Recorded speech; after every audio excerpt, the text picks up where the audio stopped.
All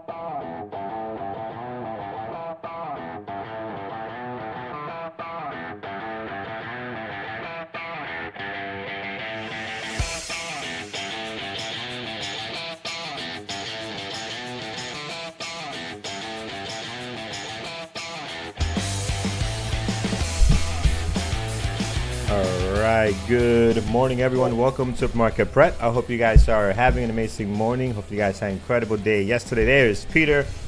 Good morning, good morning.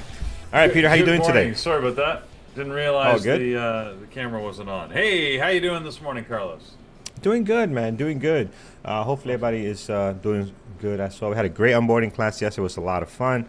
And yeah, we had a great attendance. You guys had great questions. So if you have not attended the onboarding class and you just signed up, highly recommend you do so. A lot of really good questions and conversations yesterday on there. Every Monday at 8 p.m. Eastern time. So, all right, Peter, let's jump right in, man. A lot happening here in New York. We had, unfortunately, that shooting yesterday in Midtown Manhattan where this guy came in and unfortunately killed 4 people. It's just crazy. So I'm just catching up. Yeah, it actually happened right before the onboarding class, and I was watching it as it was breaking out. Yeah, Midtown Manhattan. So, I mean, just wild. I mean, this guy, if you see the pictures here he is. He literally just walking with a complete rifle, and not funny, but it's just weird to me how everybody's just so unaware. This guy is sitting here fixing his sneakers. You can't see the full picture on this one. It's like there's 2 gentlemen just kind of walking into the building. This is the Blackstone building where a lot of financial offices is, and I just found out yesterday the NFL headquarters is in here as well. And this guy just walks. These 2 guys are just walking, having a conversation. I mean, I guess you're minding your business, right? But I mean, this is like. I will spot something like this.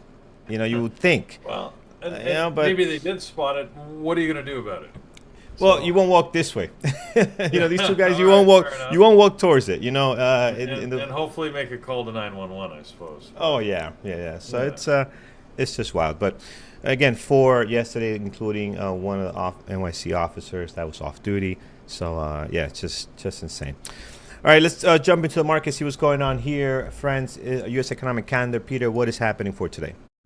Yeah, we got a few things today. It's starting to pick up with the economic data. We had 2 things that I wanted to note. Well, actually, a few things that came out just a few minutes ago. Starting with the good trade balance. This is the U.S. trade of goods with its trading partners. It came in slightly, I don't know, better. I mean, this is considered a better number, and it was lower than forecast at $86 billion, which means that the U.S. in the month of June imported $86 billion more of goods than it exported. So as you know, expected, the U.S. is a net importer and has been for a very long time. So, and that's one of the things, of course, that President Trump is looking to try and change with all of his tariffs and other approaches. So, so far, I don't know. We'll see what happens. Retail inventories came out basically flat, 0%. The expectation previous has actually been 0.2. So it's pretty much, you know, in par there. The big interesting number, go to the bottom here, is the JOLTS job openings. That's coming out at 10. That's the thing that usually moves the market. We have a couple other things coming out at the same time. The consumer confidence number, the S&P Composite Index. They don't even forecast the composite index, so that shows you how relatively important it is. But the JOLTS job opening, if that comes in higher or lower, then it could have a market impact in swinging the market one way or the other. So really, I think the big news on the economic front is more about earnings. We got a ton of earnings that came out today. We're starting to get, you know, sort of more busier, hot and heavy in all these earnings. So we'll talk about a few of them. Not all of them have made the gappers list. At least they didn't earlier this morning when I was looking. But some are on there. We'll talk about those, and we'll talk about a bunch that haven't made the cut. So yeah, well, we sure will. All right, friends, take a quick look at our gappers list this morning, brought to you by tradingterminal.com. And again, a lot of stuff to the downside today. So not a whole lot in the green side of things as we saw yesterday. We'll see if we can find something that makes sense here this morning. Let's start with CRPT. We've seen plenty of this ticker, Peter. This is that therapeutics company I can't pronounce, SRPT. There we go. My mic keeps falling. Uh, there it is. SRPT. So today they're up. They're up nicely here this morning. Up about 30, 40% almost. If I can get it up here. SRPT. There we go. Up about 40% in volume. 4.9 million shares traded. So we got tons of volume this morning. Daily looks interesting. Pre-market, you're seeing some of the action here. Peter, what happened? These guys just been quiet, mainly gapping down as you see on the daily here, right? Got a big gap down going back to middle of June. Did not recover since then. Gapped up some more middle of July, and today we're seeing some upside to it. Yeah, this has been an on again, off again story, mostly off again, was they've had issue with their now I'm going to say this wrong. The anyways, they're Elevidus, anyways, a drug that was paused in terms of its ability to use. Remember, there's a couple of deaths related to it. They had stopped its use. The FDA last or early this morning, I guess, reversed their decision to pause its use, which means that they can continue shipping the drug. Again, good news for the company, I guess. That's why it's topping our gappers list this morning as it pops up. I haven't traded it throughout all of this because it was, again, it was pulled in the U.S., it was pulled in Europe, it was back on, it was off again. Yeah, I'm not sure what's going on. This is a constant drama here. So today it is gapping up 38%. I mean, this stock is on a roller coaster, but it's in a range if you look at the daily where it had sat back before sort of some of this craziness started to happen, or at least after the first pause. So its last area of support. So I don't know. I mean, this could very well just sit within this range between 19 and $21 all day, or we could get some big moves. I don't know what to expect. I guess I'll have to see if the volume comes in. If volume comes in, then it might be interesting. Otherwise, I'll probably avoid it. Yeah, yeah. All right, I'll do the same here. Let's look at SoFi this morning. SoFi, we are SoFi. Yes, so we are up 9.6 this morning. Volume 12 million shares traded so far. So definitely got some good volume on here. We have traded this one in the past, and I have not been a big trader of it or a big fan of the way it trades. But you guys love this stock. You guys have been trading this very, very well. So I am going to have it on my list today. But man, I wish I could have some of the success you guys have on this stock. You guys love it. I on the other hand, not a big fan. But Peter, what's going on here with SoFi today? Big jump this morning, big volume, 12 million. Looks good today. Yeah, they were one of the top companies I was going to talk about for earnings. So they had their earnings, they beat their numbers, and set a whole bunch of growth records. So this is a financial services, financial technology company. They provide sort of small retail loans to, and I don't know but I get a lot of people are taking these loans, and they seen growth in all of their divisions. So on the personal loan side, these would be unsecured personal loans, which is the biggest part of their business. Saw 66% growth up to $7 billion worth of loans. Their student loans are up 35% to a little over a billion. Their home loans was up 92% to 800 million. So they've they've got a lot of growth going on, and you can only, I don't quite know how it works. I mean, it's a software enabled, it's an app, but there is this financial services company behind it. I Carlos, maybe, I mean, I am definitely old school. I was going to say, maybe I'm old school. Come on, let's not kid myself. I am absolutely old school. But I just can't imagine getting a house loan right off of my phone and not talking to anybody. Yeah, I Yeah. know, I know. That's why I'm pulling back Yeah. on the maybe. There's no maybe. I absolutely am. But I guess it's happening. People are getting, these loans, and I mean, I can see if you're getting a personal loan, if they're willing to give me a loan over my phone, great. We'll make it happen. But trying to finance your house, that feels like a big risk. But maybe I'm very like, I like my house. I'm very tied to it. I wouldn't want to risk it. Other people maybe don't care so much. They're like, You, if it you goes you want all to you want to sideways. have the meet and greet and shake hands and go to the person's desk. What do you want to do, Peter? How do you want to do it? Yeah, I mean, let's face it. The last time I mean, I'm very fortunate. My house is paid off. The last time I had a mortgage was like, I don't know, 15 years ago. So Yeah. so 20 years ago almost now. So, Was Rocket what do Mortgage I was not know? even out? But Was not even out? Yeah, I think. Well, yeah, maybe they it's the were. same Maybe they thing. were. You know, I'm about as far away from that as like, if I wouldn't know how to date. If something Yeah. was to happen, I'm single forever because I don't know what to do. Oh, yeah, same. Yeah. We'll be. You So know what? And we would put up with some of the nonsense that you have to put up with now. Like, I, I I don't don't know have if the it's just patience the for that. stories, Carlos, but I read these stories of people that like, yeah, the dating stories just seem ridiculous, and people that are testing each other, and they're like, Yeah, like they're what? testing to see if you're loyal, and if you make the wrong, and I'm like, you know what, I'm walking away every time. You want to play games like that? See ya. Yeah, Like, anyways, yeah. Yeah. We the won't survive rants in meet this up. era. Tunde, is there such a thing? Oh my God, if there like rant conferences, oh, I'd be in heaven. Can I go in one of Uh, those? Maybe I need to maybe It's start one of those. Bunch of grumpy people walking around complaining at each other. Ah, sounds awesome. that could be a great conference. I will go to that. I will go to that. Yeah, Um, it's just for the fun. Anyways, I'll be your plus one, Peter, if you ever do go yeah, to that. Yeah. appreciate that. Um, Very cool. but uh, but yeah, Rocket Mortgage is great. My brother loves them. He used them to get his house down in Florida. You know, since it was in Florida, he did everything over here, and he loved it.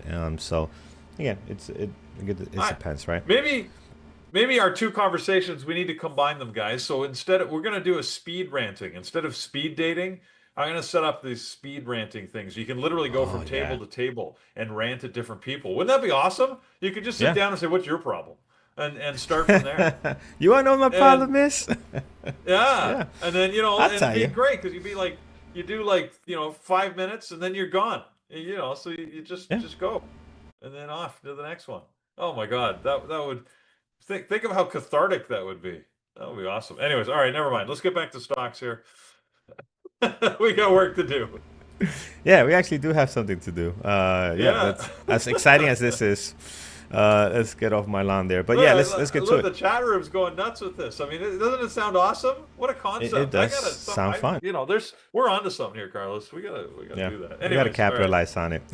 Maybe the next meetup we're gonna have a separate room. We're just gonna do Side it for room. like 30 minutes, Yeah, 60 seconds at a time, speed ranting, any topic you want. Go. Oh my enter God, at your it'll own be risk. awesome. No, All right. not All for right. the faint of heart. I'll tell you that much. No, All no, right. yeah, you gotta have thick skin. If you can't handle it, get out of the room, man. I mean, there's a rant right in there. So, That's another. Like you go to a stand-up comedy and you get mad because the person that picked on you and making fun of you. Like that's what stand-up comedy is. At least here in New York, you go to those things, they are going to pick on you, yeah, right? It's just what they do. So you gotta have a sense of humor. All right, no, that's another story for another day. What is the yeah. story for today is going to be the next one on here. GTLS. Let's jump right into that one. Doesn't look all that hot in the pre-market right now. Only 577,000 shares traded. Daily looks a little messy as well, so not a big fan of that. I don't like this one. And flow is 44 million. It's not low, but it's lowish, I want to say. I don't know, Peter. What's your thoughts? I've never heard of this in my life. Chart Industries. I mean, and they have nothing to do with trading. It seems like this is a industrial machinery company. So, but anyways, looks like they had earnings. That's why they're here. But interestingly, they sort of missed their Q2 targets. They were a little light on revenue. Sales were up, but didn't quite hit the number, and but they did beat on earnings. What seems to be getting them higher here is the fact that their cash flow was up significantly and their backlog was up like 25% to 5.5 billion. A backlog of what, you ask? That's a great Yeah. question. I don't. They provide equipment to store and transport gases. So they deliver. Why are they called Chart Industries? I don't know. Anyways, I have no idea. Interesting. Anyways, but yeah, they transport gases. So, all right, it's good business there. But I can't see this being tradable. How many shares have they traded so far this morning? Yeah, 500,000. Yeah, Yeah, not. yeah, I'm not going anywhere near it. Yeah, not a whole lot here.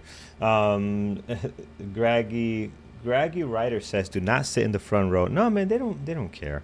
I went with a group. We sat in the back row, and not a row. It's like tables. They do tables so you could drink and eat, and they picked on us right in the middle of the table. And they actually he asked me where I was from, and I had the stupid idea to say I'm from Teaneck, New Jersey. Oh my, this was in the Bronx, so you can imagine already how it went. But it was a lot of fun. Had a great time. All right, let's continue here. SoFi. We already looked at that. What's skipping on this list? Oh, it's skipping around. It's moving around a little bit, confusing me. The next one is actually APLS. Let's look at that one. This one we've seen plenty of times on the list. I end up not trading it today. They're up 6.8. Has been as high as 24.29. Since then has dropped down to $20. I don't know what to think on this one. Every time I look at it, I usually end up dismissing it. Here's the daily on it. Here's the pre-market action. I am not a big fan of this one. We've seen it plenty of times on the list, and I usually don't end up keeping it. I'm reading this headline and I don't know what I'm reading. Anyways, the FDA approved a drug. I'm just going to go with that Yep. because every other word in this statement is confusing to me. So they got approval on a new drug. Empaveli is the name of the Yeah. drug. So This doesn't look great. We'll leave this alone. Let's head on to the next one. It's going to be LI. Wow, blast from the past. Is this the same LI yeah, I auto? haven't seen that one in a Yeah, long time. man. This has been a while that we haven't seen this on the list. We might have maybe saw it on this day here. It did gap up, but I don't recall seeing it there on the list. But today, gapping up here, 5.3, 531,000 shares traded. We went through a stretch. I can't remember how long ago this was, where LI, NEO, I mean, these were our usual suspects every single day. Was it 2023? No, it feels like it was 2 years ago. Yeah, it's about right. It's about right. But every single day, these guys were on the list. Them alongside NEO and some other EV companies that were amazing. Not the same anymore, right? Not the same anymore. But today they're trying to make some noise here, Peter. Is it worth watching? I don't know. I mean, they're launching the news here is that they're launching their all electric. I mean, they're all electric car company, but it's their i8, which is full. They're calling it a full-sized SUV, but I don't know, Carlos. I mean, take a look at this. Tell me what you think. I mean, I don't know that it matters anymore. Does it really matter anymore? They're calling it a full-size SUV. I would call it a minivan, but Yeah. again, doesn't doesn't really matter. It looks like the back doors open versus slide. That's the only difference nowadays between a minivan and an SUV, isn't it? But in any event, Yeah, that's the new car most that they're part. launching. People are excited.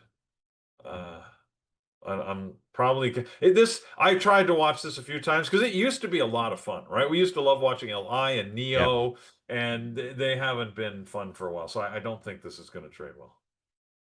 Yeah, nice car. I just, yeah, what's Yeah. new and different? We've seen this type of vehicle everywhere.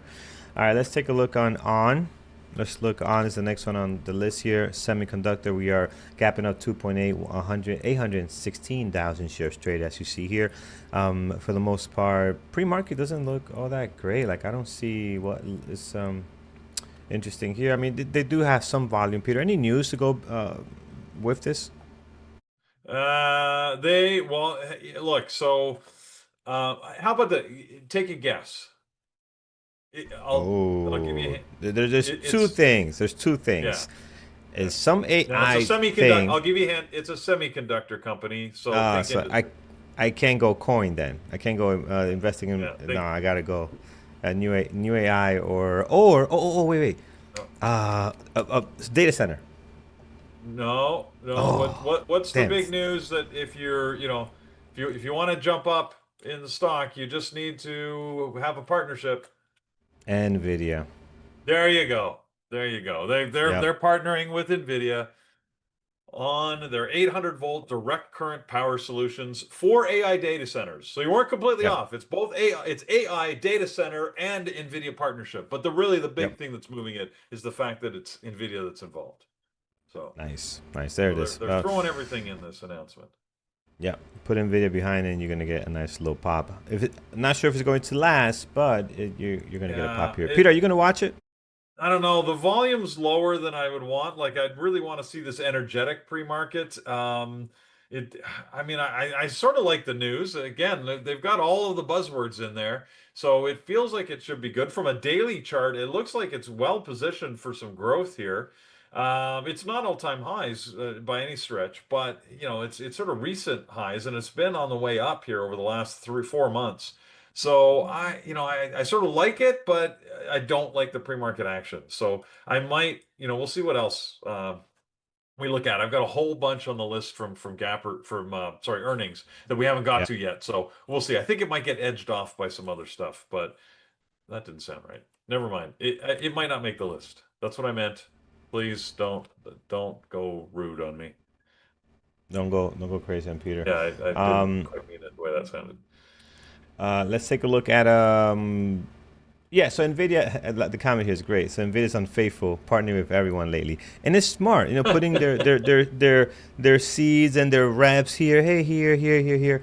And if one of these companies for some reason blows up or has the technology, well, guess who they're gonna go share with and probably do a bigger partnership? Nvidia, because we've been working together for the last 10 years, right? So Yeah. it's really, really smart of them to do this, right? Being the giant that they are, they got tons of money. Why not? Why not? You never know who's gonna come up with the next best thing, and you're right in there to share with them. Next on the list is AZN, AstraZeneca, which typically not a great intraday trading stock.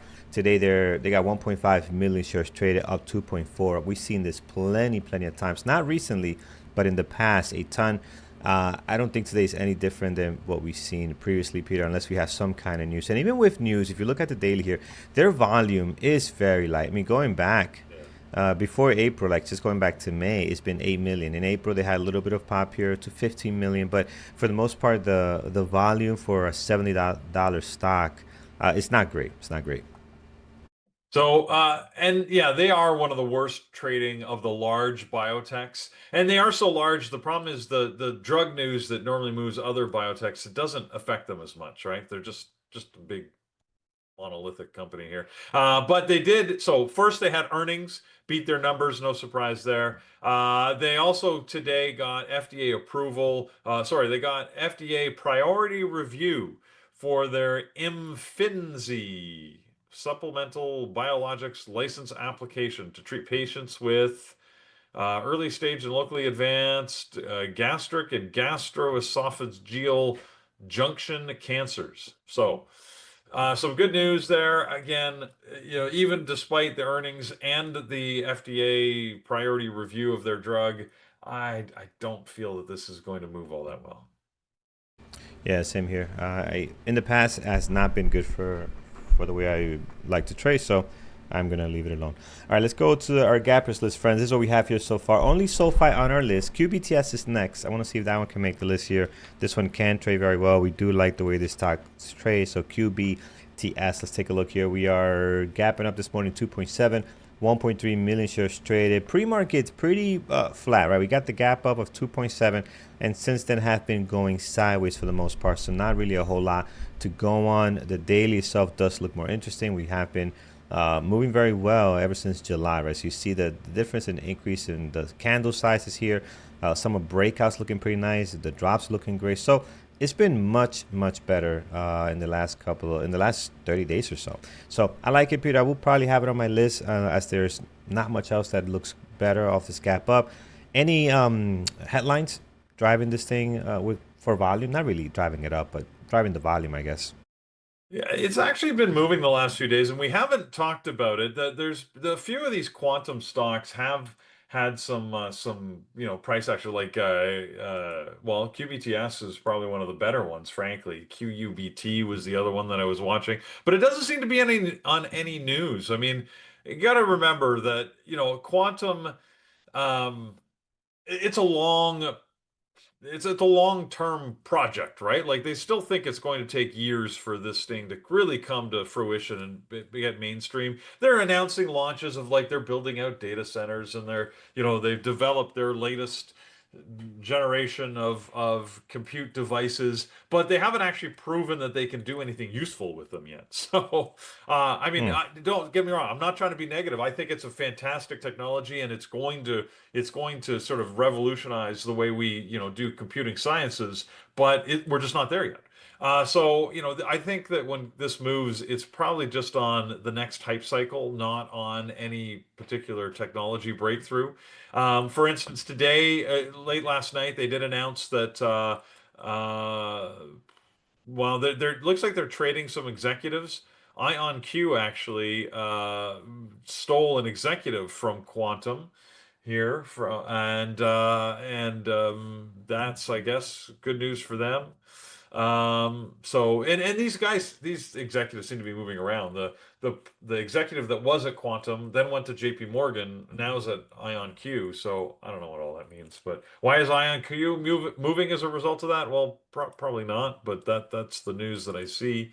Other than that, there's another analysis that says quantum is the future of blah blah blah. But again, there's nothing new in the articles that I was looking at. So um, the rating change, I don't see the last rating. I mean, Rosenblatt did initiate coverage for them, but I don't know They're not one of the big analyst firms that I'm aware of, so I don't think that's influential. Who knows? I don't know why these things are moving, Carlos. Frankly, if you like them, Yep. trade them. If not, just wait for the moment when something exciting happens. Yep. Yep. Absolutely. All right. I'll keep this alone here, or stay away from now. Let's take a look at gapping down. Well, before we do that, Peter, anything you like that's gapping up this morning? Yeah, a bunch of stuff that is gapping up, but you're going to be disappointed in the volume, frankly. So we'll start Mm. with some of the earnings. I'll just go quickly through them. Waste Management, WM. Apparently, garbage is good. They beat their numbers in the quarter, moving up. They don't trade a lot of volume, so that's not doing so good. That was earnings last night, I think. This morning, we had earnings on a number of companies, including Procter and Gamble, PG. They beat their numbers in the quarter. JetBlue. That's a sector that Carlos, I know that you like JBLU, JetBlue. They're one of the worst trading airline stocks, but they did Yeah. beat their numbers. Surprisingly a good quarter because I think the airlines, hadn't been all that positive on the quarter. JetBlue actually had. They say they're seeing improving demand. And they say that the U.S. demand is recovering, which is different than what we were hearing out of some of the other airlines, right? Where they were talking about weak volumes. So it could be that JetBlue does a lot more. They're more regional and within the U.S., whereas an American Airlines and Delta, they do a lot more long haul and international flights. And I know that international, like there's a lot fewer travelers coming into the U.S. Because of anyways, recent policies. So, it could be that JetBlue is, still travel is strong within the US. So that could be why they're telling a different tale here. Other than that, I think we covered a lot of the others. All the other earnings are gapping down. So those are the ones I wanted to highlight for you. Yep. Excellent. Yeah, JetBlue's not the. Would love to trade that news, but again, it's just not the best ticker. Is American Airlines moving maybe with this? I mean, I doubt it. I Nah, don't not think at all. so. No, this is No, just for them. wouldn't move it. Yeah. All right, friends, let's take a look at what's capping down this morning. Let's take a look at the first one on here. BKKT is the first one on deck. Let's see what's happening with them. Wow, they're down 40%. Yeah, someone's getting fired here. 40%, 1.2 million shares traded. So something really came off the rails here. This is Bark Back Holdings. And for the most part, this is this thing flying around like whatever. Yeah, down 40%. Peter, this is a big drop. Float on this one is 5 million. Okay, so very, very low flow stock. So we got to be careful on this one, Peter. But yeah, what's your thoughts on it? Back to holdings. Something like that. Yeah, close. Secondary offering here, $75 million in a secondary public offering. They're issuing shares at $10 a share, which is why the price has moved down there. We don't like trading secondaries. Yeah, we sure don't. Let's take a look at the next one. NVO is next on the list here, friends. So NVO this morning. Wow, another one down pretty big, 20%. Novo Nordics. People are not liking the drug. What happened? This is the drug, losing weight drug, right? The what's the name of it? Hold on, I know this. Ozempic. There we go, that thing. Yeah, this Yeah. is it, right? What happened? Yes. Yeah. Did they inject the stock market with They it? cut their guidance. They Oh, said that their profit outlook is going to be lower than expected because of competition for these weight loss drugs. So where if you were thinking weight loss, now remember this was actually intended to be a diabetes drug, but everybody realized it would help with weight loss, and now that's what its primary prescription is. So now there's a whole bunch of imitators basically out there, and they've got some stiff competition. So. So mm. they slashed their sales forecast. It's a lot lower than anticipated, and yeah, that's why it's dropping here. Lauren Tradable? says you It might can. be. I don't know. We traded in the past. I don't know if this news is going to be tradable, but we have traded in the past. It's a giant float, man. 4.4 billion. That's a big number. Lauren is saying you can buy Ozempic directly from a compounding pharmacy for 1/10 of the cost. That would definitely drop you 20%. That's not going to I, be good. I don't Um, even know what that means. But is that like is the guy behind a counter or is he in an alley? Good point. I What pharmacy are don't we know. talking about? Street pharmacy Yeah. or Anyways, on a on a on a website. website? Yeah. You know, Neither. didn't these guys, was it them that partnered up with the telemed to be able to do this through the phone? That's also got to drop the price because you don't got to pay probably a bunch of offices to Yeah. actually get the prescription, right? So yeah, it's people are getting their hands on it, finding other ways to get to your drug much faster and much cheaper. Sounds about right. All right, let's This take a is look. where whoever Yeah. was putting that up in the room earlier, this is where the Huey Lewis song could come in that he wants a new drug. One that does what it should. One Mm, that doesn't make me feel too bad or make me feel yeah. too good. Anyways, dating myself. I know the lyrics. Moving on. On to the next one, we have WHR today. WHR this morning down 14%. Whirlpool, this is 506,000 shares traded so far. Doesn't trade very good. Intraday action on this one is pretty bad. Also, nicely stock again. I'm not a fan of it at all. Peter, they're down 14%. Clearly, something not clicking for them this morning. Yeah, no, I mean, are you following this? This is your old industry. So, Not anymore, man. I hung that no, up long you don't time ago. care. But yeah, Okay, fair enough. All right, they had earnings yesterday. They missed their Q2 targets and they slashed their outlook. So they said they've got increased competition, and yeah, their profit guidance is being cut. So that's why they're dropping. yeah. All right. So again, they're not a great trading Not a good ticker. trader. So yeah. So we'll leave this one alone. All right. Let's go make our way through this list. Which is FULC. It's a shame, by the way, that Whirlpool is dropping. Like, as I don't do they? I know they're a U.S. company that makes appliances. I Yep. would think they'd be on the front line of the Trump policies to help improve manufacturing, but I don't actually know if they manufacture in the U.S. Do they? It looks like it. They got pictures of plants here on their website, so it looks like they manufacture in the U.S. Yeah. I But think they do some. I won't be surprised. A lot of it even coming from Mexico, man. I won't be surprised, but not yeah, sure. Not good sure. point. Well, again, their website is definitely America strong here. They got pictures of flags and American workers assembling Yep. washing machines, and it's all over And it their website here. So, but again, it's a shame then that they're not seeing a growth in manufacturing and production. They're slashing guidance. So, Yeah.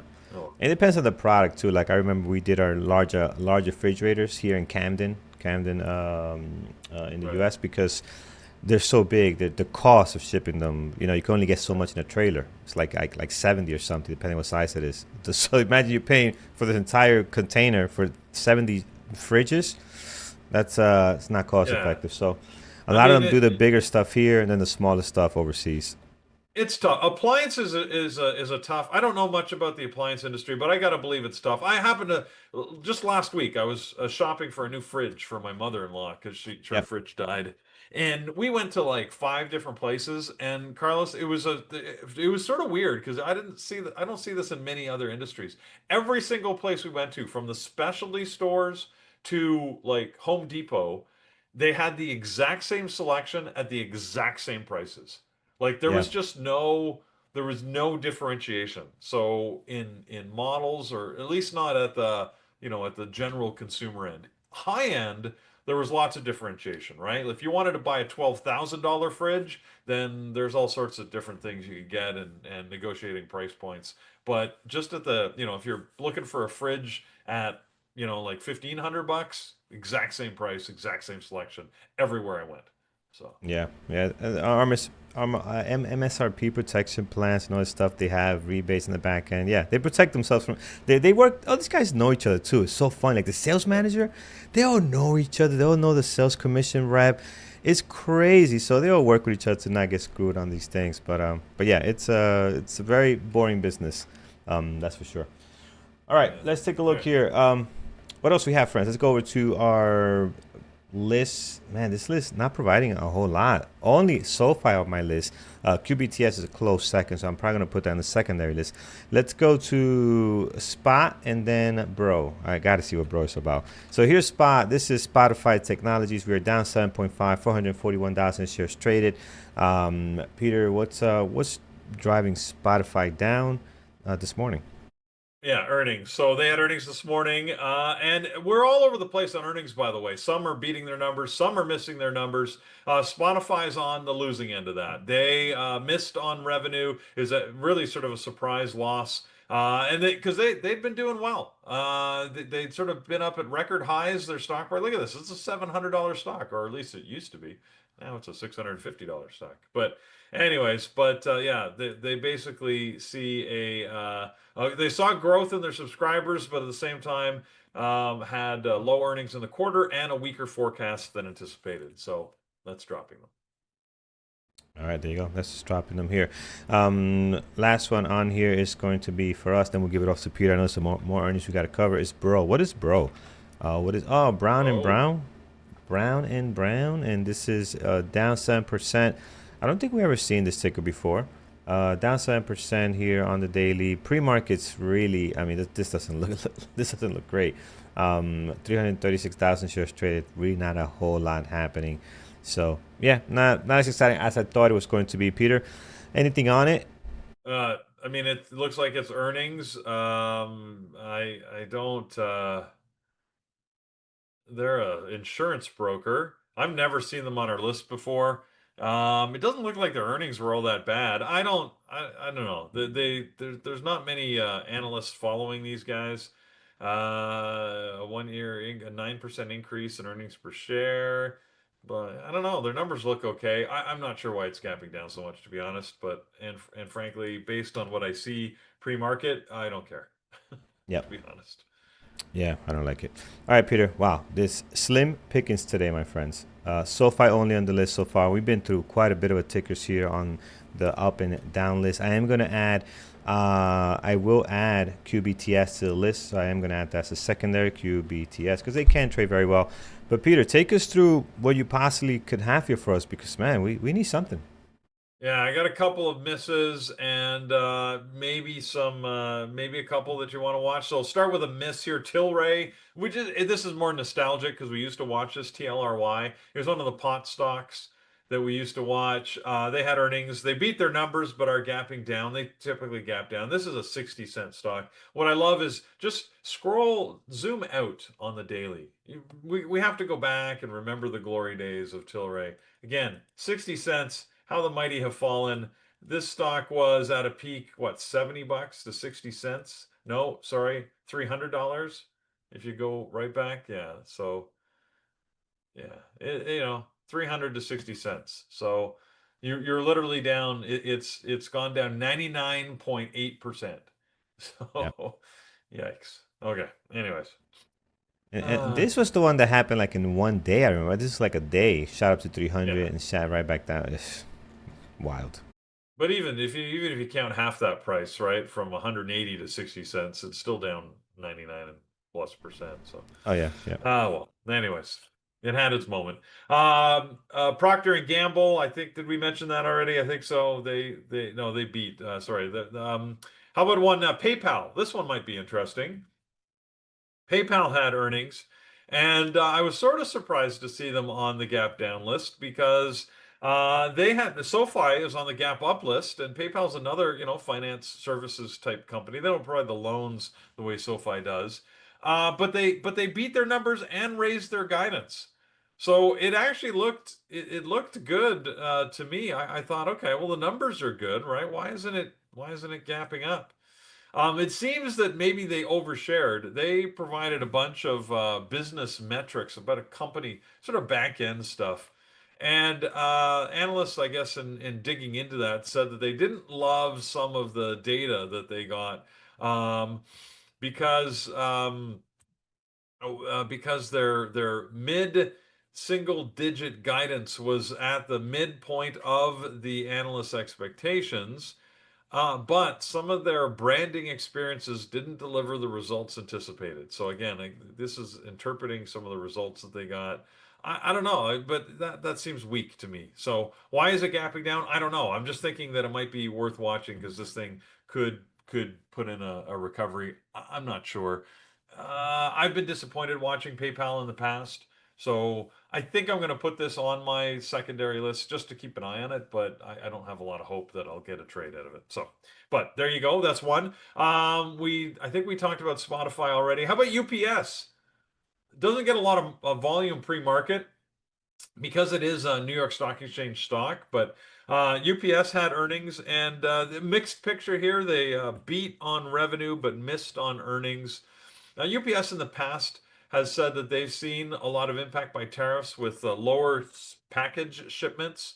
They basically, I think it's gapping because of uncertainty. In the past, they provided lower guidance. This time, they just declined to provide guidance. Apparently, in the analyst call, they said, "Would you like to provide an update on your guidance?" And they just said no comment. And whenever Carlos, it's sort of like pleading the fifth, right? Like, or saying you can't prove anything. I think if you Right, say right. no comment when somebody asks you for a business update, it's usually interpreted as a negative thing. So, but anyways, I think that's what's happening with UPS this morning. And the last one I had to report here is Royal Caribbean, RCL. So we were watching the airlines on the cruise line front. Royal Caribbean had earnings and they missed on revenue but beat on bottom line earnings. So sort of an inverse of what we just saw in UPS. Um, they also said that their guidance, sorry, was largely unchanged. They said cruise demand is steady, and they don't expect to make a lot of changes. Their guidance was increased slightly from what they said as a company, but it didn't bring it out the bounds of what the analyst range expectation ranges were. So. Anyways, it's gapping down a little bit this morning. I noticed that Norwegian Cruise Lines was on the gappers list, Carlos, NCLH, and gapping down. I think that's just sympathy because they didn't really have any news themselves. So, but Yep. that's all I Yep. got. So, All right. so maybe one Excellent, or Peter. two. PayPal is a maybe. Maybe Yeah. the cruise line industry if you like it, but that's a little sketchy. Yeah, and then all the rest, pick what you want. See what's Gonna going. add Maybe gonna add NVO. PayPal. PayPal Yeah. to the list. I do like that one. PYPL. I haven't seen this one in a while too, so it'll be nice to see how they trade. All right, let's friends, we'll go to you guys. Again, not a lot that's coming off the list or even our earnings. Again, not a whole lot there. NCLH does look a little bit interesting. I will put this in a secondary as well, NCLH, and we'll see what happens there. And someone mentioned in chat this low flow ticker that might be doing something today. Where is it? ICCM. Where is it? I just saw you guys comment this on there. Where is it? I lost it. Oh, here it is. ICCM. What's going on with the slow flow? Oh, no. It's no volume right now. Nathan. Netherion. Yeah, it's just no volume at the moment. So it might have news, but I don't see no volume on it. Did I type that right? I did. Yeah, no, there's nothing going on here. So not a good one. At the moment. If there's news, we need that news to get the volume first.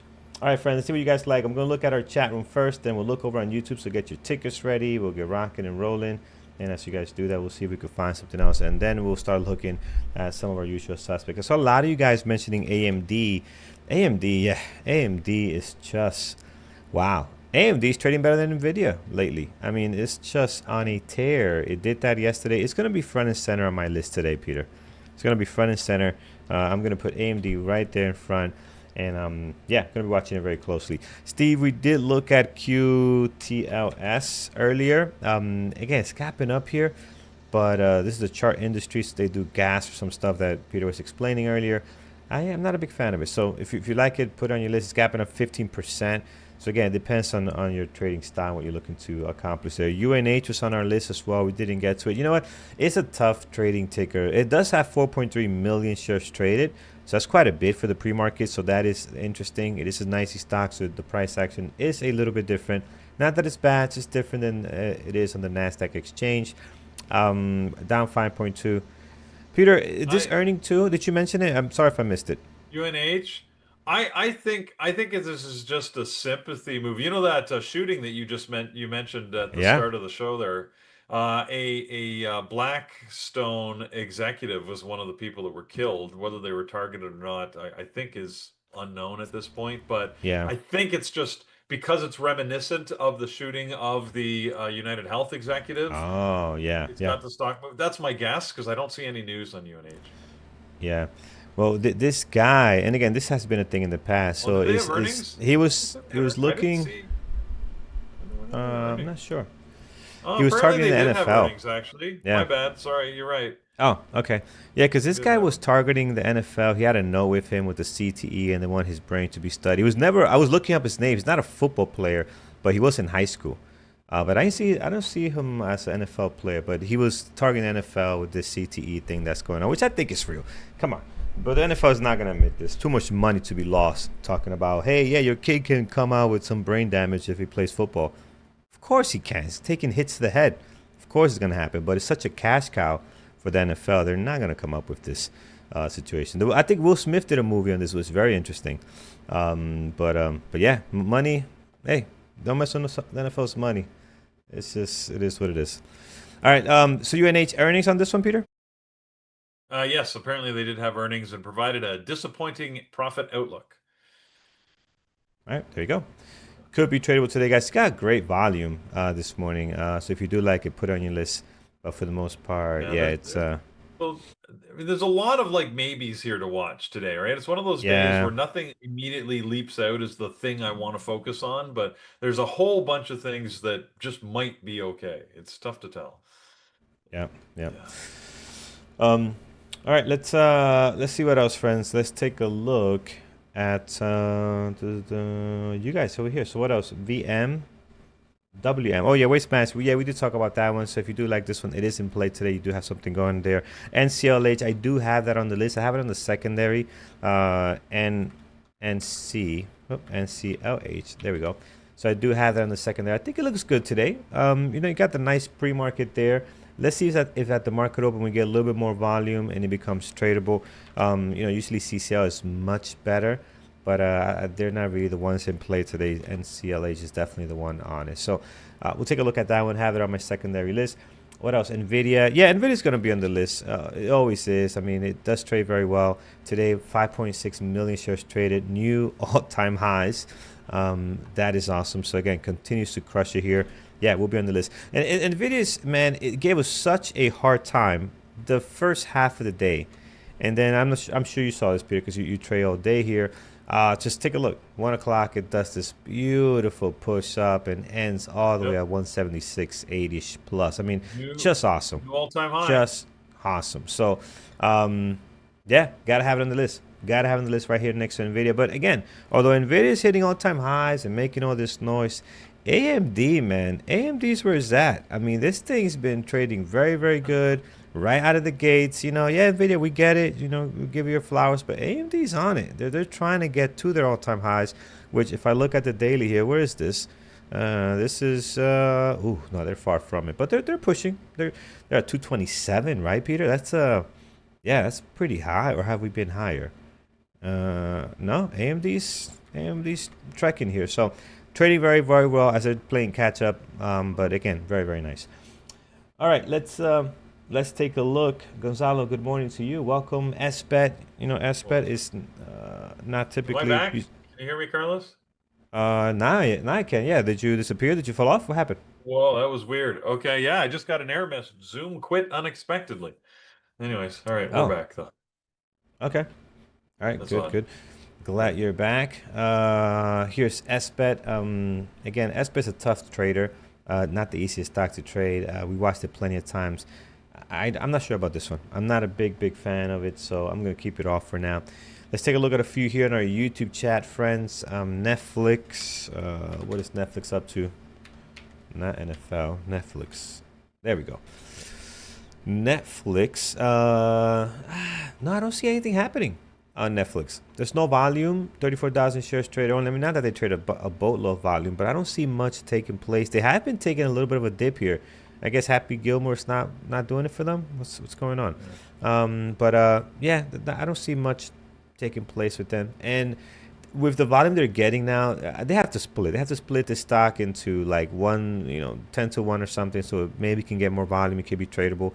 Same thing happened with Amazon when it was up here at these huge prices. They don't just get the volume from a lot of people, right? So if they come maybe a lower price, maybe it can be more attractive to active traders, right? That's what we need. SMCI, let's take a look here. SMCI yesterday, wow. Yes, I'm sure you saw this, Peter, as well. Yes. Just beautiful, beautiful, beautiful. Yeah, So big day yesterday. yeah, gonna add that one to the list, and I'll have to stop here. I just saw the time. I mean, so much to talk about, guys, with earnings and everything going on. We need to start the show like 2 hours before all the fun that we're having here. But let's run to our schedule of what's happening for today. So you can always head over to bearwithtraders.com, click on webinars right over here. Click on webinars on this beautiful web page. Look how beautiful this is now. It's nice. All right, head over to Tuesday and see what's happening for today. Yeah, we got a couple of webinars to talk to you about, starting with our midday sessions. Noon, we've got Brendan that's going to be talking to you about DOS Trader Pro, as he does every Tuesday. Helps you with the setup. It's a great session to help you understand how you can configure it. I'm learning stuff about the tool all the time, and I've been using it for 8 years now, 9 years. So you might as well attend, and you never know what tips you're going to pick up. That's at noon in the onboarding room, and then at 1 o'clock we've got the small account options review and trade book review. That's with Phil at 1 p.m. So noon and 1 are the midday ones, and then this evening we've got our signature strategy webinar, which is going to be delivered by Nathan.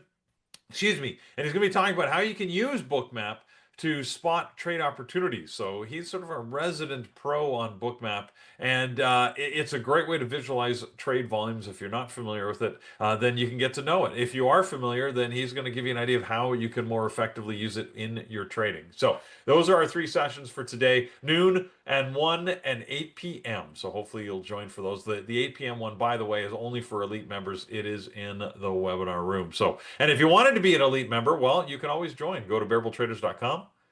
and you can look for one of the elite membership options and join using that, and then you can take advantage of being part of this community and taking advantage of all of those webinars. Yep. Now, I just very briefly, because I know we're running late, Carlos. Yesterday, Yep. I had delivery. I haven't got my car back, but I got delivery of a new toy. So finally, the dealership said, "Oh, we have a loaner for you," right? So they actually came to my house and dropped it off. There we go. Yeah, and they dropped. It is sort of cool. I like their fob. I don't know why more car companies don't do this. Look at their fob. It's like it's the shape of the car. Isn't that fun? That's pretty cool. That was fun. Yeah. Anyways, I like that. But they dropped off, and if you look at that, so this car is sitting right beside my wife's car, right? And they're SUVs that are the same size. So Yeah. I jumped in it, and I'm heading off to like pickleball, right? Like I'm not going anywhere. So I jump in it, and I'm just driving it like any other SUV, and it was like any other SUV until I actually got to a yellow light, and I was making a left turn, and I'm like, oh no, I got to get through the yellow light, and I made the mistake. I pushed the gas pedal through the magic point where it hit the accelerator. And this is a Macan S, so it's got the upgraded engine. Anyways, I swear to God, it's been a long time, and I drive a 911 turbo, right? And I just wasn't expecting it out of like the little SUV. And I go around the corner, and I swear to God, Carlos, I was in the seat, and I was going around the corner. But I'm telling you, it handled well, like it was on rails, baby. But yeah, I floored it thinking it would be like my wife's SUV where not much happens, and I floored this thing, and oh my goodness, I was lucky I didn't do one of those stupid people things where you do the left turn and you overturn it and run into the traffic. Anyways, No, but that, yeah. that, that thing's So got some balls in it, man. I was racing one with my Ford Explorer and he crushed me. Now there's two things. There's the car and then there's the driver that has the yeah. enough to do whatever they need to do. I have enough to do whatever it needs to do, but I don't have the car. I have my Ford Explorer, and this Yeah. guy blew me out of the water, man. He hit that thing and he was gone. So yeah, Yeah. that thing's got some Turk in it.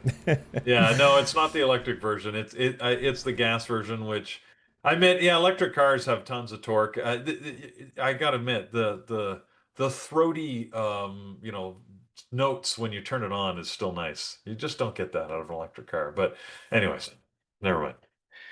Awesome. All right, friends. Andrew's ready to Yeah. go. We're gonna hop off and leave you guys with him. We'll continue here over on YouTube. Have a great trading day. Good morning, Brian. Good morning, Andrew. Morning, everyone. All right, let me get them on the speaker here. All right, here we go. Um, All right, we'll mute the chat so I could hear you, Peter, and we'll switch things up. We'll do levels in a second, guys. We got a little bit of time here. I don't have much to do levels for.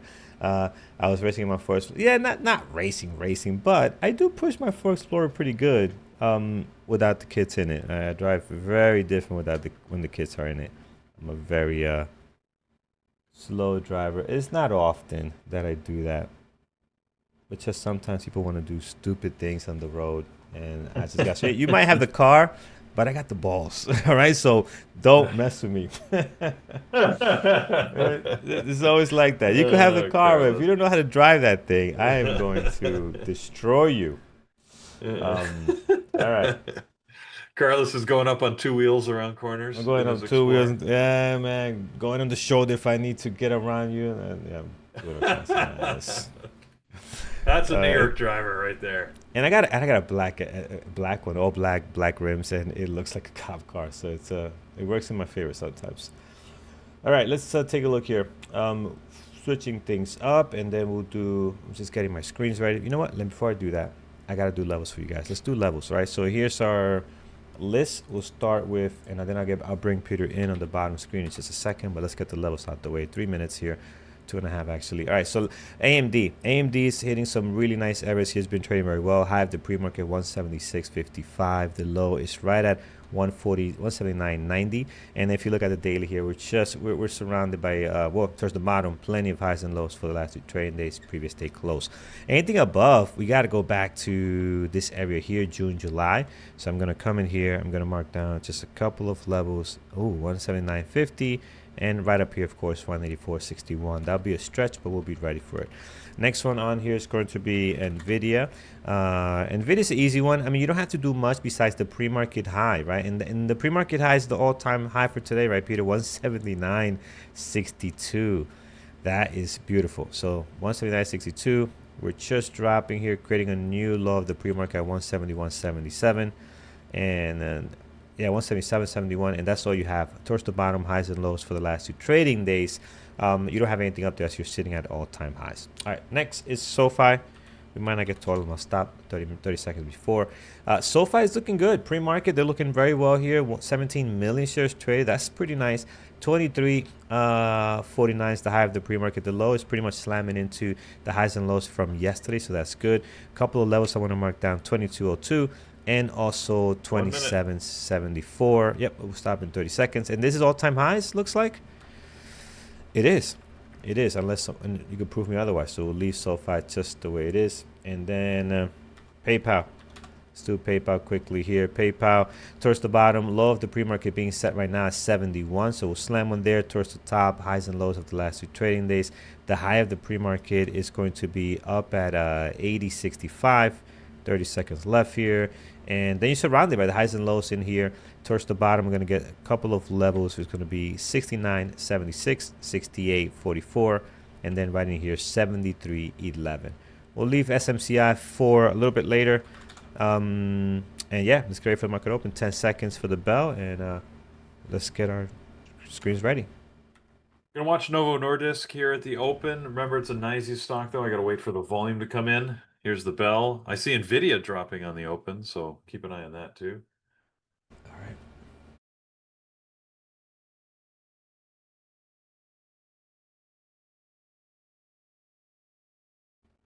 All right, here we go. So market is open, guys. Let's take a look at where the action is. I'm gonna put my tickers in here. AMD, Nvidia, and as usual, friends, I wait 3 minutes after the market open, so no trades for me until that time. I'll be just looking and seeing what's taking place. But yeah, let's see where things are heading today, man. Good buddy AMD, great volume. I'm watching Nvidia, SoFi. SoFi is interesting. I like SoFi today, man. It looks good. Normally I don't trade this stock, but today looks pretty good. I am short NVO. Just took a quick partial. See if we can get a bigger drop. It's not. It's holding here. Yeah, it just took me out of break even. So, okay. Didn't get much on that. All right, here we go. Oh man, SoFi is gonna go without me. Look at this pop. Quick trade. Oh, look at SoFi go. Yeah. Yeah, it's going, man. It's pretty nice here. I like it. Hopefully I get a pullback. I like how the strength is this morning in the pre-market and everything. So hopefully there could be a potential play for us here. Let's see.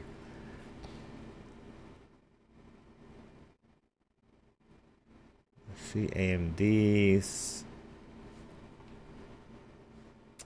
Come on. What's it doing? Which are I your? want to go short on Nvidia. I just Oh, that looks good. don't trust I like it. Nvidia short. Yeah, I should have gotten in a little while ago there. Maybe I should have got in with a small size and then waited to see. Yeah. Glad I got out of SoFi, NVO, sorry, when I did. It looks like it's going higher. Maybe going to recover some of the 20% that it lost pre-market. See, there Mastermind. goes the drop in Yeah, Nvidia. Darn it. Oh, that's the well. drop. Would have worked. Would have Yeah. worked. I gotta have a little more guts on these. Still working on, my confidence on these open trades. Yeah. We forgot to look at Tesla. If somebody mentioned, I missed. I'm sure somebody did mention it. Masterminds just reminded us. What about Tesla? Yeah, I like Tesla. I'm gonna add it to the list as well. I got a lot. It's a lot to watch today. Here goes AMD, man. The problem with AMD with Yeah. me is that it gets extended so quickly, and then I cannot join the trade. Right? I don't have a strategy. But look at this. So somebody looking to push, well above the VWAP here. That's not gonna be good. So I'm gonna probably miss it again here. Nvidia is trying to settle in. SoFi, same thing. It just continues to push here and no pullback. Man. PLTR, wow. You guys are throwing out a lot of PLTR, same thing, looking good. Gonna add PLTR to my secondary list. Just because I have so many on my main list, I gotta move things around a little bit. I gotta say, the start of this day is much better than yesterday, Peters, right? It seems like it's a lot more action, I think. So that's good. Yeah. SoFi, you piece of garbage. You piece of garbage. Sean, take care, my friend. You're leaving early today. Gotta be on Safari for the rest of the week. Excellent, man. SoFi's running and gunning here. And AMD, those are the two long trades if you wanted to take them at the open. They're all green candles here this morning. Andrew I crushing decided AMD to- again. Andrew's very long AMD. Got in for a 1 minute breakout there. Took a partial. Got in on the pullback on minute 3. More partials. I mean, just crushing AMD this morning. All right. Yeah, I was trying to get this NVO garbage. What's up with that? Oh well. Look, and Nvidia didn't actually go down that far, so maybe I'm just as happy I didn't try chasing that. Yeah. I would have been stopped by now already. Yeah. You would have definitely had your partial and stopped at break even by now. But all right, let's see here. AMD, look at this. AMD's just no pullbacks whatsoever. It's just gonna keep going. Nothing. Wow. Why do you do that? And SoFi, same thing. It's just the volume on SoFi is incredible here. You're right, man. 20, yeah, 22 million that first 5 minute candle. Um, yep, 5 minute candle. Pulling back a little bit. I don't know if I trust getting in here for a continuation. Let's see. PayPal. Going higher.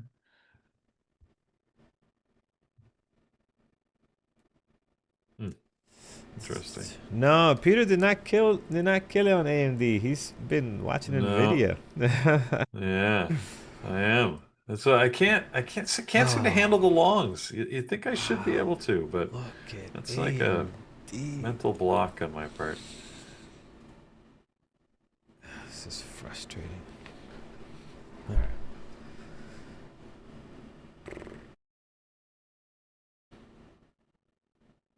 Just, yeah. All right. SoFi is doing something here. It's not as deep as a pullback as I would like, but again, I guess you don't want such a deep pullback, given that you want this eventually to go higher with more buyers. So you don't have to pull back so much. Oh, there's the pop on Nvidia. Really getting above the VWAP. Oh, Yeah. that could be good, Peter. Yeah. I know you don't like the long, but this could be interesting. I like Nvidia and possibly SoFi if we can hold here. Join SoFi for a 5 minute RB breakout, but not the greatest possible entry. SMCI. I know it looks messy here, but this was really good yesterday. So maybe a breakout above the highs here. I'm gonna go long SMCI for a quick breakout. Let's see if we can get it. Um, let's see here. So higher day break I'm on a it. Yeah. Can I just say, Carl, I'm a trading machine today, Carlos. Are you crushing it there I quietly? well, I tried to no, I tried to go short on Nvidia and that didn't work, so I went long on Nvidia. And now I'm in a long Look at on you, man. Nvidia as it's pushing higher here. Let's take a look. I figure I can't ever seem to do the longs. I thought I gotta try it. Yeah. I gotta try pushing it here. That's a great entry, man.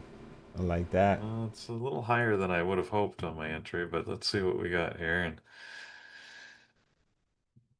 Well, no, what's your green? You're in your green arrow down there. Oh, no, no, sorry. no, that That's was the that's the stop out of short. the No, yeah, got yeah, it. the stop of the short. Okay, I'm like, wait a minute. Well, how So much better entry do you want? But I see what you're saying now. yeah, Yeah, yeah, yeah, yeah. yep. No, no. Unfortunately, I'm like 30 cents higher than that. So we'll Yep. see what happens. I've still maybe we can get up to 180 on this. Sean V. Yeah, we should start shirts giveaway. We should start doing that. You guys can take pictures and send them to us.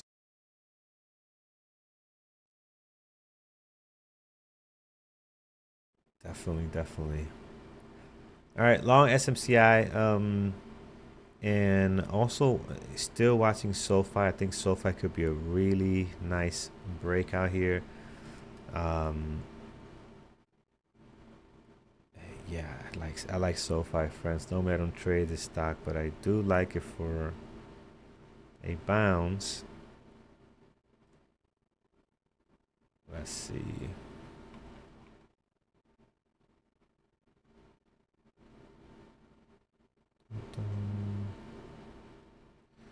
SoFi, SMCI holding above the VWAP and previous stay close. Let's get the continuation, friends. Come on. How about Tesla? Tesla sold off pretty good. And it looks like it wants to put another leg lower. So if you're looking at Tesla, there's some weakness there. Nice pullback. Oh, that's beautiful, Tesla. That is good. It's a nice clean drop there. So seeing some weakness on it. PayPal, not doing a whole lot. SoFi feels like it wants to bounce, but it's taking too long. Nvidia, Trying to hold here, pulling back a bit. There you go. And, I got stopped on the rest of Nvidia as it pulled back, okay. unfortunately. Yeah. Again, still not confident on these trades, so I'm not going to take a lot of risk. I just let it stop me Yeah. out. Now it's probably going to go. Watch it go now. Yeah. Here we go. SMCI's probably gonna stop me out. Stop loss at a previous day close. I don't want to go in below that. How about Nike? You guys remember Nike yesterday? This trade actually ended up working out. It took forever. I was in it for like about 3 hours. Were you? So, Okay. yeah, because it just stayed hovering above my entry, and it never like stopped me out. It never really got to a point like, okay, it makes sense to take a profit. Then eventually just got tired and just took it out. But here it was. It did nothing. Like it's just stayed exactly what is it? Sideways, sideways, sideways. So eventually I got tired and just took it out for a small profit. But that's why we don't trade Nike. Like it's so tough. Yeah. But yeah. All right, long SMCI friends. We're trying. I'm hoping to get a break. I want to get to at least. We'll love to get higher of the pre-market. This stock has been strong the last couple of days. Had a great day yesterday, but it looks like we might not be getting as of strong of a continuation today. But we'd love to see 61.19. Will be awesome on this thing. So let's see if we can get that going. And the other one I was looking at was SoFi. Oh, wow. That confused Yeah. me. Sorry, What happened? I was just looking at AMD and Nvidia. While the valuation of the companies are very different, they're Uh-huh. fighting at the exact same price. Like they're within a Mm. penny or two of each other at price wise. Oh, I was yeah, yeah, looking at the yeah. chart and I thought I was looking at Oh, the I wrong see chart. that. Yeah, I see that. 178.82, 178.56. Yeah, it's so Yeah, weird. yeah. Yeah, they're right there. Nvidia looks like it's gonna go. AMD continues to go high. 179 is the high. Nvidia might want to get going here. You got him. All right, nice. So you're in with me on SMCI. Yeah, I'm in here, man. Let's see. Let's see if we get the breakout. Struggling right now. Struggling. So let's see. See if we get the breakout. Would love to see us go higher.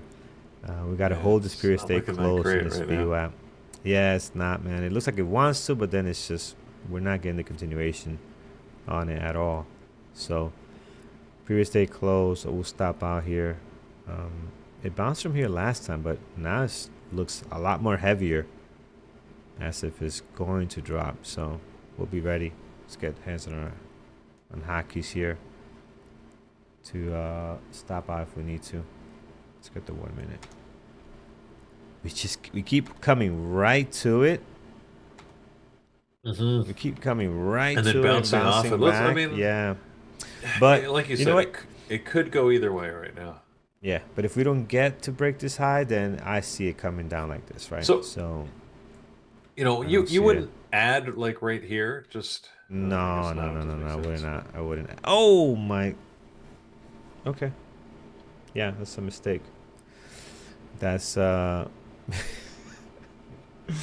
I added for some You added. dumb Sorry, reason. was that me? I So maybe, but no no no. look, maybe I don't maybe know. it'll No, work it was out. me. It was me. No, I hit the button. I hit the. What was I thinking? What would I? Oh, well, I don't know, but uh, I don't think this is gonna work out. I'm yeah, getting out. I'm there's getting nothing. out. Yeah, I'm getting out. What the heck was that? That was weird, man. Uh, That was weird. All right, once in a while we make these hockey Sure. mistakes. Um, but Oh, excuse me. Pardon me. made a couple of cents at least on that. No, it's not Peter's fault. No, not Peter's fault. This was you're Well, responsible you for. made some money off the ad, anyways. A I little bit. did, I did make a little bit off the ass. So At least it's still a red trade, but cut your loss a bit. yeah, Yeah. yeah. Well, Nvidia, didn't end up working out. It didn't go higher. At least it hasn't yet. So Yeah, you're still in it. I had no. I'm Oh, out. it stopped you So out. Okay, yeah, it stopped me out. gotcha. So I am. I'll look at my P&L here. I don't Let's normally look at see. my P&L. Oh, I'm just barely green across these three trades. So Oh, SMCI. You. I'm going back in. Going back in SMCI. This is Oh no. ridiculous. How dare you do that to me on Oh live no, TV? Carlos. Like, how dare you? Let's see. All right, No, I'm it's going gonna. back in. Oh no. Come on, do it for Carlos. I don't want to see. That was like Let's see. revenge trading right there, Carlos, I feel. This is yeah, a little bit, a little bit. This was the guy that cut me off, and I'm chasing him down now. That's exactly what's happening here. Oh my Yeah, goodness. don't like that. Let's see here. No, no, this would not be like MP. I will not be trading this like I did MP. MP was brutal. By the way, what is MP doing? Nothing. Oh, how dare you, you SMCI. Let's see.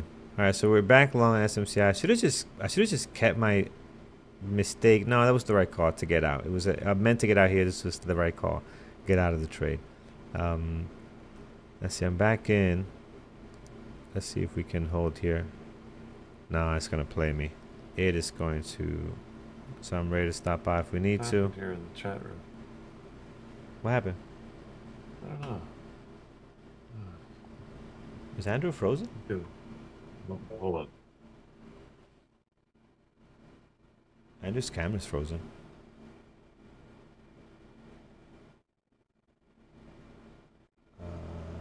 He says it's good. Yes. Right here. What's going on? Okay, I got Brian back. Something happened to Andrew. Andrew's Yeah, I gone see from the him. I chat see room. him. See him frozen on the camera. Oh, he just put a note and he said, "Sorry, be back in a minute." So something Ah, happened. okay. So it's good.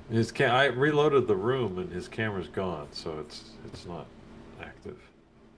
I still have it frozen. I'm gonna reload as well. Ah, Gerard said I'm not supposed to do dumb trade. I know. You're right, man. I get a few of these a month. Oh, it's not August yet. Okay, so yeah, I'm above my stupid trades for the month. You're right. It's not Huh. August yet, so I'm definitely meeting that quota. Oh, look at Nvidia. Nvidia had to bounce off the VWAP, go to set a new high. I should have. Well, anyways. Hmm.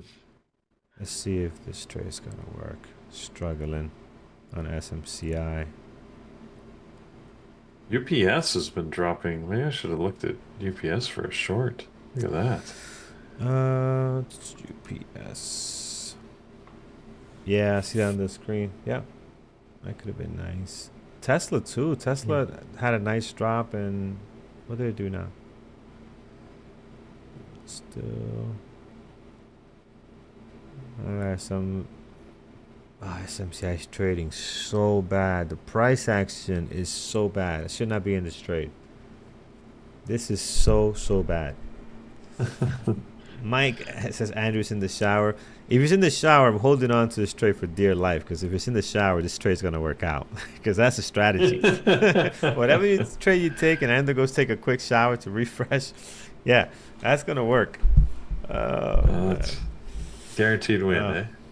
yeah, right. Yeah, Tesla was a great short, guys. Look at this. Beautiful, clean short. Nice pullback on the 5 minute. If you got the 5 minute chart on that second 5 minutes, it's just beautiful, beautiful drop. Um, that's my trade. That should have been in that. That is a beautiful, beautiful trade. All right, SMCI still trying to hold. PayPal down. Tesla looks like it wants to go lower. AMD and Nvidia not doing a whole lot. Yeah, what else you got going Yes, on, right guys? back. Okay. Right, that didn't work out as well as I thought. Which one? Interesting. Nvidia. Nvidia Oh, went up and made a new high of day by like a cent, and yeah. then oh no, it was right to the penny to the high, and then now it's right back down again. So interesting. Turns out to be a choppier day than I had expected so far. I don't know, man. I feel like I don't With know. the It, exception of a few things, right? Like there's a couple that have yeah. gone down, UPS and I Tesla, mean, a couple that have yeah. gone up, and SoFi and AMD, but most everything else has been stuck in the middle. Stuck in the It, middle with you. Yeah, but if you look at AMD, right? Look at AMD. That was nice. Um, but again, this strategy. I don't have a strategy for that. All right, SMCI is going lower. I'll stop out on SMCI. Let me make sure I hit the right button this time. Yeah, I'm out. Oh, Apple is dropping here. out of SMCI. Oh, I don't want to see what the Whoa, P&L is look at going to the look for that. markets. Look at the Qs. The Qs looked like they were going to go really strong, and then it just did an about face, and now it's heading down aggressively. That's going to help Tesla go lower, actually. PLTR short, guys. Yeah, but we missed it. We missed the short already on this, man. This thing got going like 10 minutes ago. Tesla, same thing. Tesla was I'm so mad at Tesla. This is a beautiful 5-minute RB breakdown. And I saw it kind of building up, but got distracted by SoFi, which I didn't take a trade on, which thankfully I didn't because I would have been lost there as well. And then got distracted.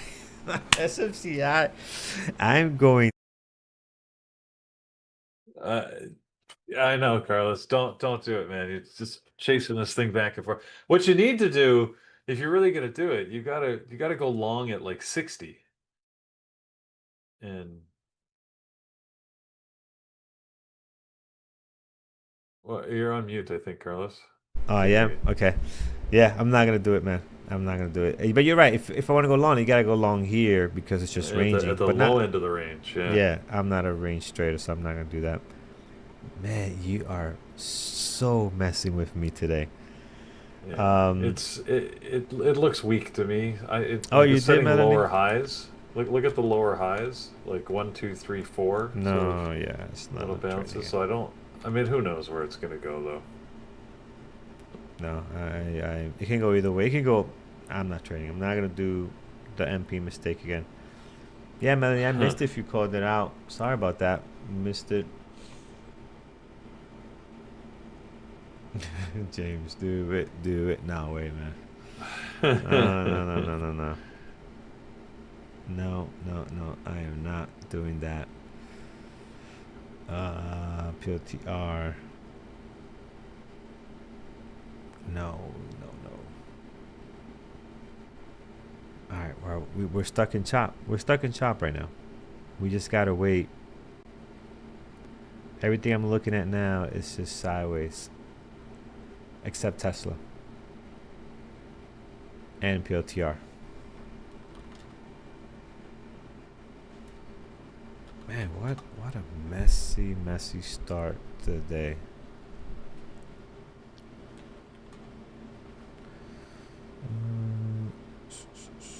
I see. Glad I didn't. It's just all over the place.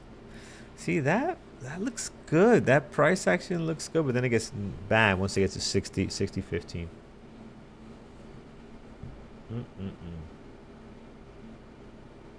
Yeah, the more you look at it, the more it gives you the signs that hey, you're gonna do something and break out, and it just slams you like it doesn't go. So, and that's the definition of chop, right? You get a great signal that hey, we're gonna break out, and you just don't, right? And that's exactly what was happening here. AMD, yeah, AMD's on fire, man. What's the strategy here? I mean, hive day breaker, hive day breaker. Actually, you could have a hive day breaker here on AMD. 179.50. What level is that? That's pre-market?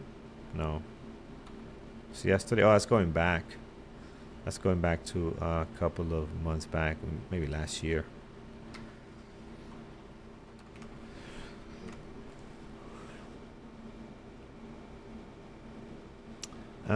Yeah, it depends. Depends. You can still have a second day run today, but it's having a hard time, getting it going, right? So you can still have a second day run here, but we'll have to see. It's AMD is still pushing higher. Yeah, see that? That's going. What would this be? Like a ABCD pattern? No, it's not ABCD pattern on the 5-minute. It's just a quick pullback and it takes off. Long AMD. I'm in love with AMD. Nice. Good job, guys, for trading AMD. What? I've got a meeting?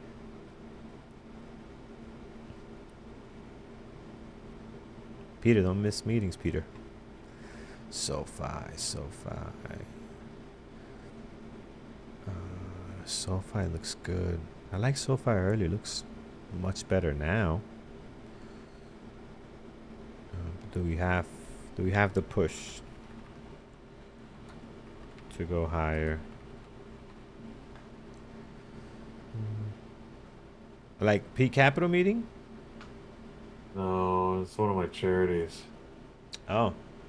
Oh yes, we gotta pick a charity. We gotta pick a charity to for us to donate. I was looking at some this morning. There's some funny stuff here, man. As far as charities you could donate to.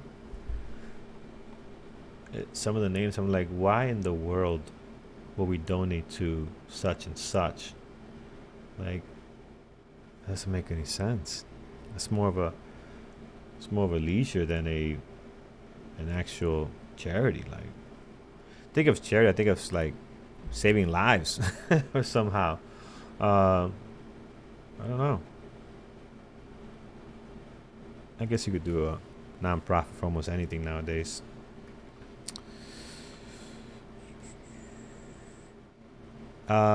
SoFi, are you looking to break out? Level 2 looks good, 2450-ish. Got a lot of levels there. SMCI, messing with everyone today, especially me, so not touching that garbage.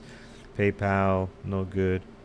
Nvidia's doing its choppiness one more time again here today. Then later in the day, it became a beautiful trade. Beautiful trade. So, The hell? Oh my God. $300,000? Okay, Carlos, unfortunately I've got to attend this meeting at 10. Yeah, go for it, Some man. problems with the contractor here. Anyways, look at AMD though. My goodness, 180. Here we come. AMD's. Oh man, I was thinking of just jumping in and chasing it, but like I've been trading so bad today. I don't want to. I get it. You don't want to start chasing too much here, but Yeah. it's on fire. I didn't think it Yep. would have another day in it like this, but yeah, it's looking SMCI good. is doing the break. Yeah, where's the garbage truck, right? My trading could use a garbage truck right now. That's what I'm saying at the moment. Wow. Okay, let's I am looking at levels here. SMCI. I'm not gonna chase it, but I'm looking at it. I'm just like, you can imagine the words coming out of my head right now. So just picture all the four-letter words you could possibly put together. Yeah, Carlos. There's just like, Well, pew, pew, we pew, pew, pew, told- pew. Look at that. All right, there we go. Yep. it's NP all over again. It really It is. It's Yeah, the I'm same not thing, gonna right? touch Because it. Same it thing. went sideways, right? Faked you out for a Yep. while. It's the same. It's the same It's situation, really. unbelievable. Hate that. Yeah, Hate that. yeah. But this is what it is. It's This is part of trading, right? That's it, Yeah. man. Hey, what are you gonna do? You know, it's it. That is part of the situation. And It's they're funny. starting You to had actually what, do three something. trades on it, or just two? No, just two. I made a hockey error mistake here. Oh, okay. No, That's it's just right. two trades. So That's yeah, it's just two trades. One, okay. this one here, and by the way, horrible fill, horrible. But this is what it is, right? That range. So, so just two trades. One, this is all one trade here. There's a mistake ad when I meant to get out, and the way that ad happens, by the way, is if you I hit the short cover, the short Right. partial. So instead of it doesn't have your full size, but it adds some shares instead of closing setting the shares. Right, so Right. that's what it did. Yep. Jolt's number. Let's just do this quickly, and Yep. then I got to jump here. Sure. Jolt's number's out. Let's see, what are we looking at here? It looks like it came in worse than expected. Number of job openings, 7.4 million versus an expected 7.5 million, roughly. So slightly worse job numbers. That might depress the market. We'll see. I don't see much of a reaction yet, really. It's going down, but not by much. So, okay. So there you go. There's your jolts. Carlos, enjoy the rest of the morning. Sorry about this Yep. last No, minute all good, thing, man. but No good. I'll, Do you have to do, brother? We'll see you later. okay. Thanks, guys. All right. Everyone, have a Excellent. great day. Talk to you later. All right. So you guys just gonna uh, do a little change here, another change here, and excellent. Okay. All right.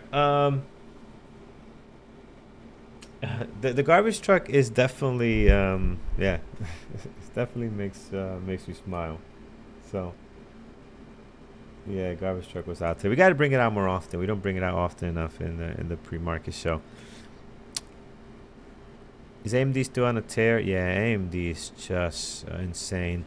It really is just running nonstop here. Now I believe Andrew might still be in it. I'm not sure if he is. I don't got his screen up, but um, he might still be in it. If he is, awesome. This thing is just rocking and rolling here. So very good, very good. All right, friends. Oh man, this AMD is just great. It really is great. BOTR settling down. What is Tesla up to? Sideways. PayPal.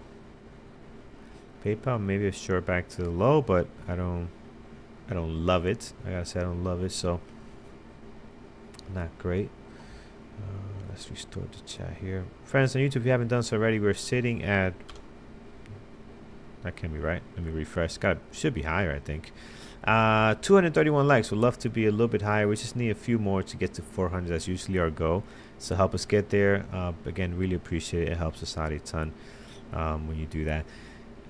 SoFi, I'm glad I didn't join SoFi. I wanted to join twice here. I wanted to go long here and also wanted to go long here.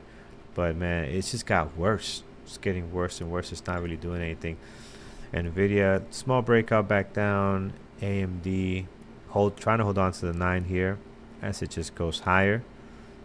This level 179.50 is off the daily.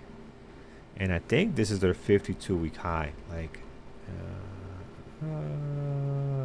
yes. Actually, last time we were around here was June, July. But yeah, definitely 52-week high because we're going into August now. So 52-week high here for, oh, not showing you the right charts. Here we go. So 52-week high for our good buddy AMD today.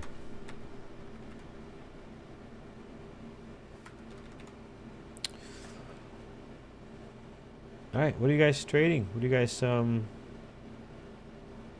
watching? My chat disappeared. Let me bring the chat back. What happened to my YouTube chat? All right, here you guys go. Oh, okay, lost you for a second. All right, here's our chat.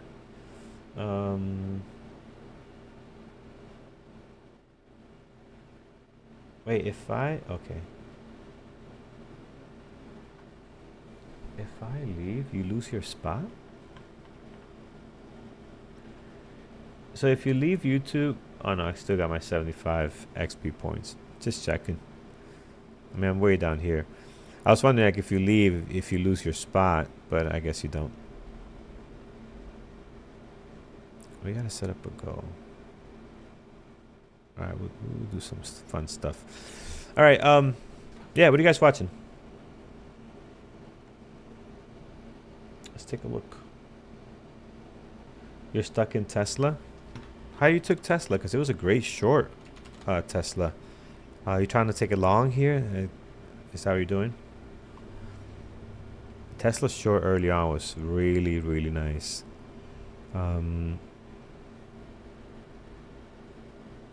PLTR, UNH.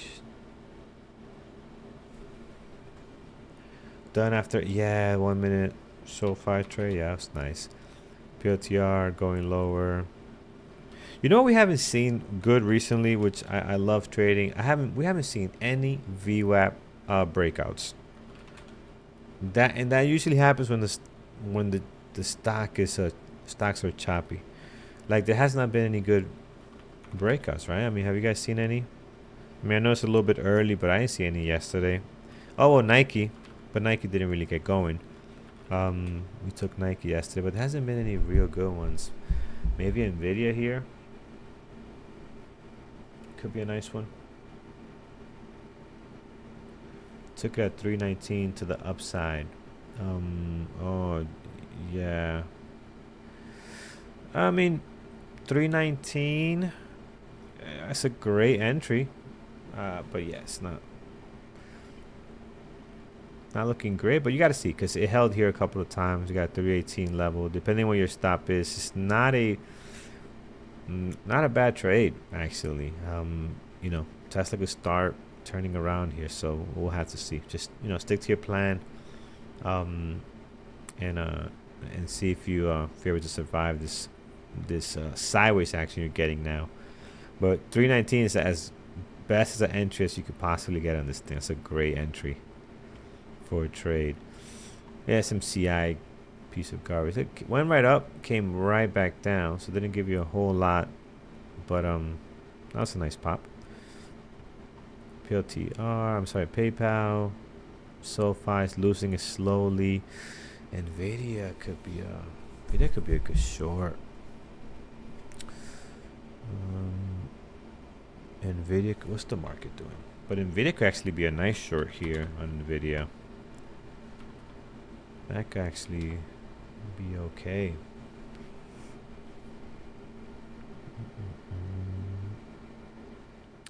And then I look at the 5 minute, I see how choppy it is, and I'm just like, do I really want to join this trade?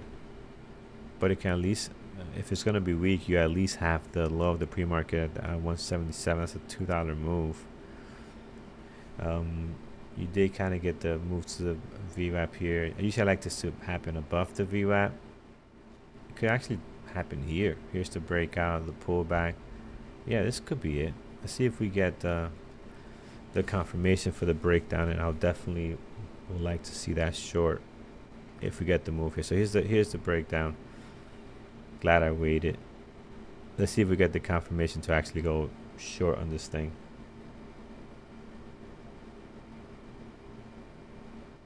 Let's see if we get it. Oh, looking good. Going the other way actually.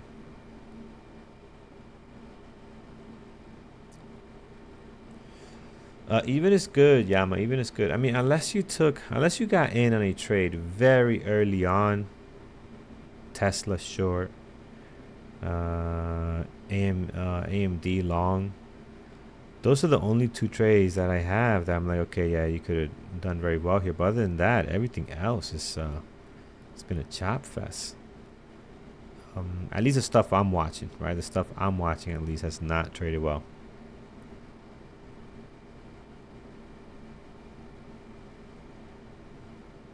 AMD trying to bounce back. Nvidia they broke off our move, did not give us a confirmation to go short, so actually our move is not there. I don't have the ARVO up. I don't really track it, Benjamin, so I don't have it. Are you what are you asking? You seen something different like in your platform? What do you use? I could try to bring it up here. Do I have it?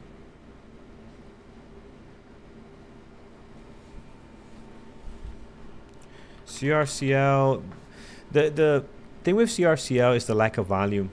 OSAM, the lack of volume could be tough, man. So right now, I mean, off the price action, you can't really read it because nothing going on. Level 2 is pretty quiet, so it's not really much happening in that sense.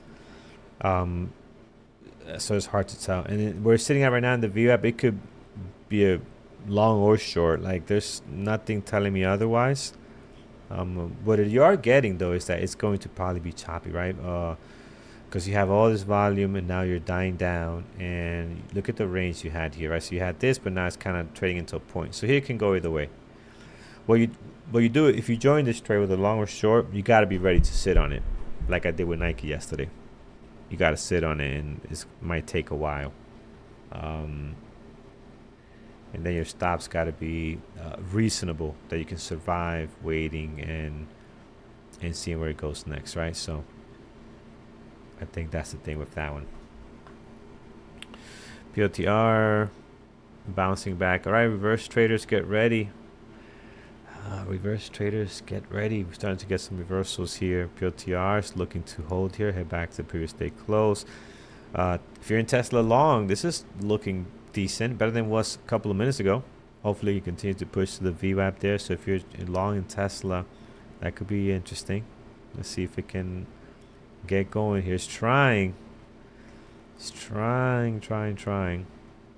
SMCI back to the high of the day. Got me twice. Not gonna give me a third time though. I've been watching SoFi all day this morning. All day, like we've been trading forever. It's been an hour. It's been like 50 minutes to the market open, 40 minutes to the market open. And to me, I'm saying all day already. But we've been watching it all open, right? And I like it, but it's just it doesn't get going. But I think it wants to retest the high of the day here. You got the level 2s looking nice. So my concern is if I get in this, I know I'm gonna have to sit on it for a long time until it does something. That's my concern. And I don't know if I want to do that this morning. Nvidia's back down below the VWAP. They won't let SoFi live. I like Nvidia. Nvidia's good. Nvidia's good, but it could just be chopping around. Let's see here.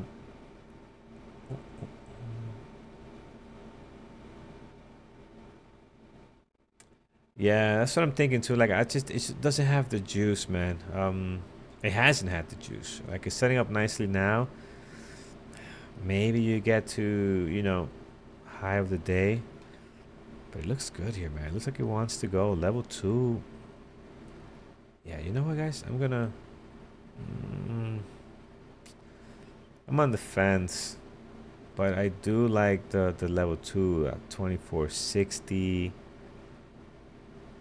Yeah, I think it's gonna go. But you know what? I'm not convinced. I'm not gonna take. But I think it'll grind slowly higher. I'm not gonna force it.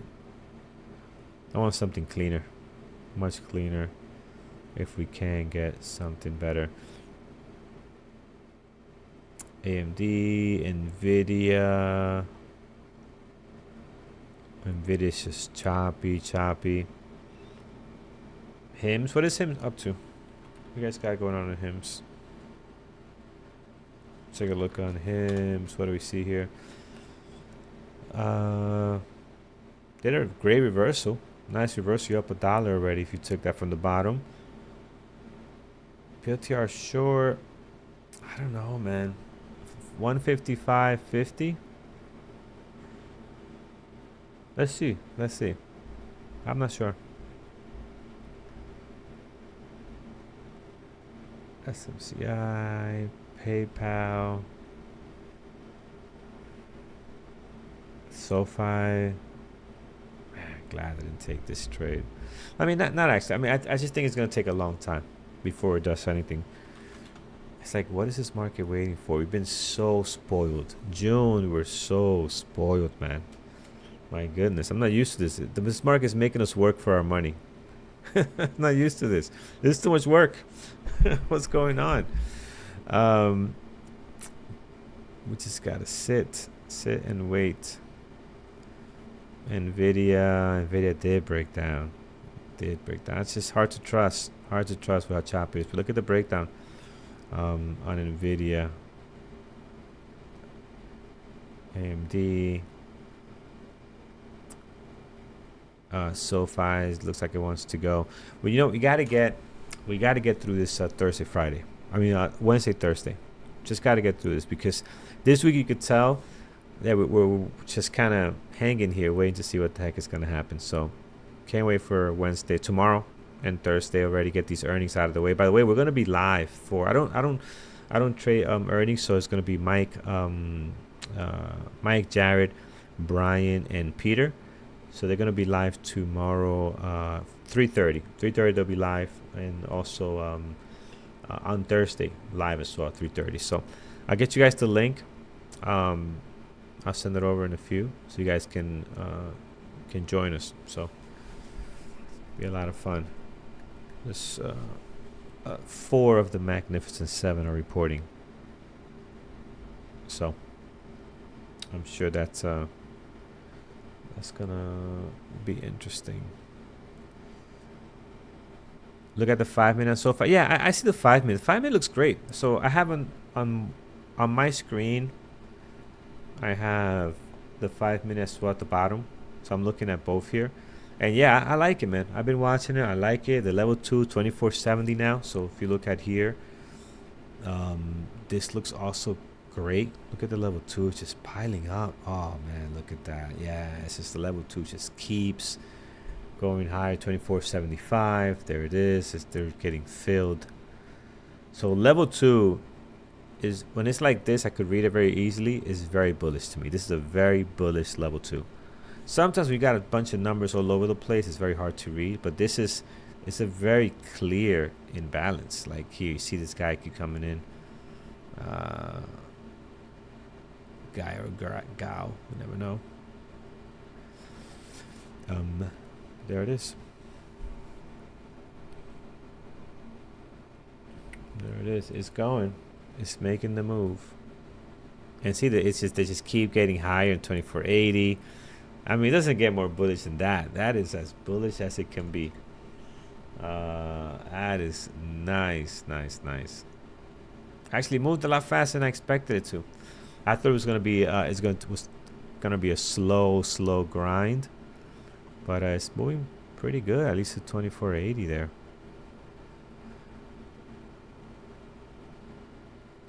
So not bad.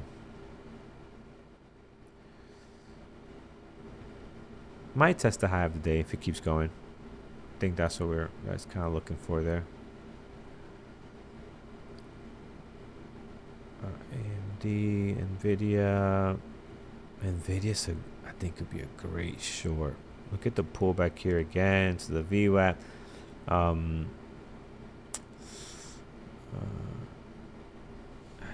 like Nvidia. I think could hopefully retest the low of the day on Nvidia.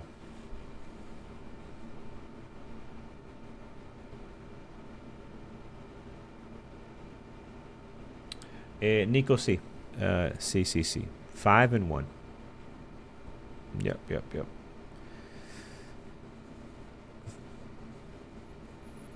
CS amigo. All right, let's see. Yeah, I'm gonna go short Nvidia.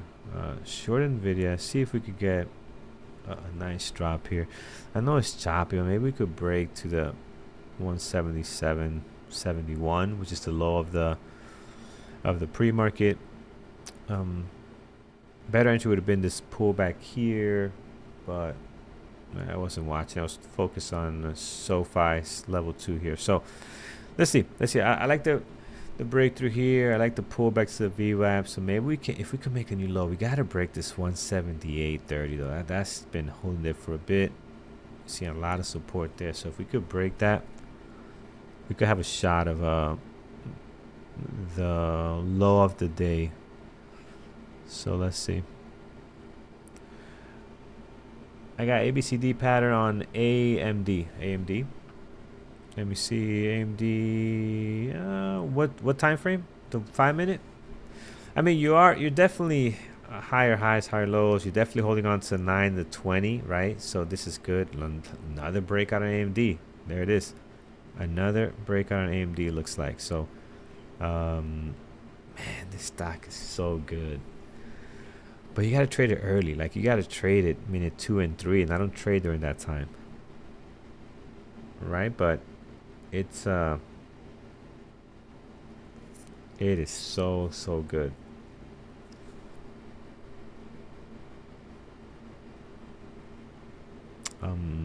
BA. What is? I haven't heard about. Whatever. Did we ever finalize what happened with that Boeing plane with the Air India? Did it finally come to terms on what actually took place? There's so many different things. Um, the last I heard was that the pilot actually pulled he pulled he cut off the engine switch. The pilot actually did it intentionally. That's the last I heard. Sorry, this mic. I don't know what happened with this microphone. It's just keeps wobbling. Was that the final on that? I mean, that's it's wild. Possible suicide. Nvidia's dropping. Hopefully, it can continue. So I wonder if that's the case.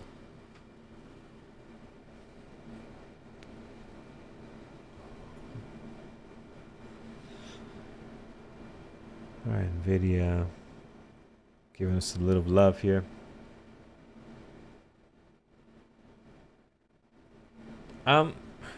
I don't know, man. I don't put anything past me. So the question is, do you really think that dude took his life and all of the passengers too? Not the first time it happens, man. People are just crazy, you know.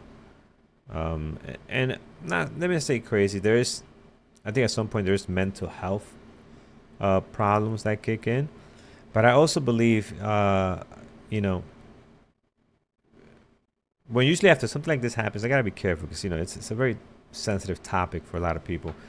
After something like this happens, when somebody does something off the wall, then everybody starts saying, "Oh yeah, he was a little bit of this, he was a little bit of that, he was a little bit of this, he was a little bit of that," and it's like, did you do anything about it? You know, like, did you tell anyone that this was happening? Right? Like they're not surprised when some of these, especially with schools, some of these school shootings happen. Like, yeah, he was off. He was always talking about doing this and hurting somebody. Like, did you tell anybody about it? You know, like, what did you do? Right? So usually the people that are the closest are the ones that start seeing some of the issues. Because if you have mental problems, you know, mental difficulties, you know, the people close to you are going to see it. And usually that's what happens. After it happens, oh, yeah, I knew he was always talking about he was going to go in and hurt the kid and hurt this and do that and, like, hurt people and drawing things that were dark. But you never reported it, you know, so. And I get it. Like, it's tough to report against your family or loved ones. It's not easy to do, but hey, man, it's tough. So, no, that's not true, Sonny. All accidents are not blamed on the pilot. That's not true. I watched so many documentaries of plane crashes, and a lot of it is maintenance, man. A lot of it is maintenance issues, where they cut corners. A lot of them. Like if you watch, there's so many accidents that we have documented, and a lot of it is maintenance, man. Where these big companies try to cut corners to get their planes out fast. When a plane sits down for maintenance, millions are being lost, and the margins of airlines is so thin. I mean, I love this industry, right? They're so thin that every cent counts. That's why they charge you for everything now, right? Because the margins are so low. Because they're expensive equipment. Like these things are expensive to maintain. So, but maintenance has done so much more damage than pilots. I mean, it's just crazy. I remember there was one that crashed on the Pacific Ocean where somebody in the windshield, they put the wrong screw in. Every single thing in a plane has a serial number, and they couldn't find the serial number that fit on that one, so they found one that was similar. So they put that one in, thought it was good. The thing got loose mid-air, and the plane lost pressure, completely crashed the whole damn thing. Something so little like that has such a big effect when you're up in pressure like that, right? And they did that because the manager was under pressure to get the plane out and running again, right? So it's maintenance does a lot more damage.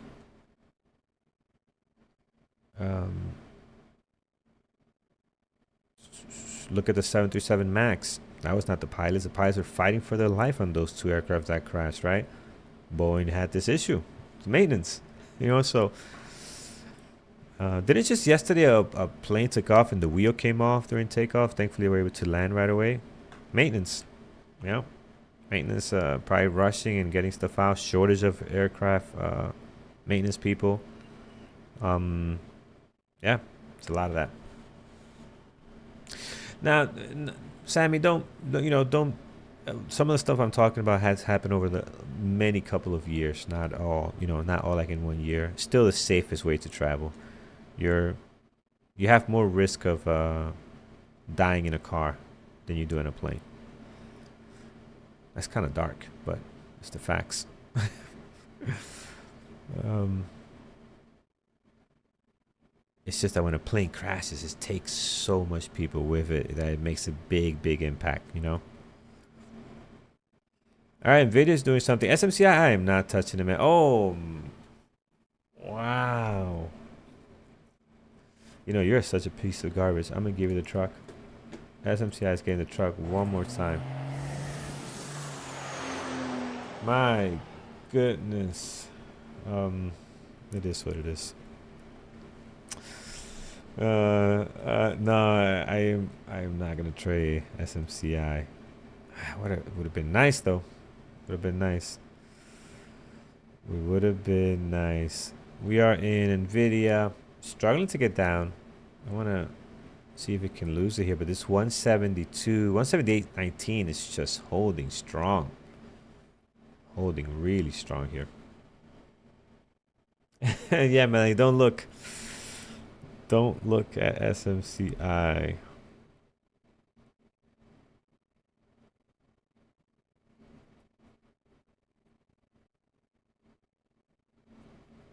Nvidia.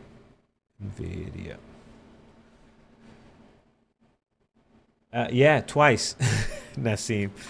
It grabbed my money and twice and took it from me. That's okay. Had the right idea, wrong timing. That's all right. It happens. It happens. All right. Seeing Nvidia's doing some stuff here.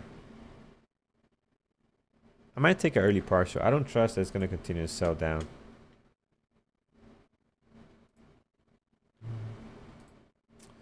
So that is my thinking with Nvidia here. So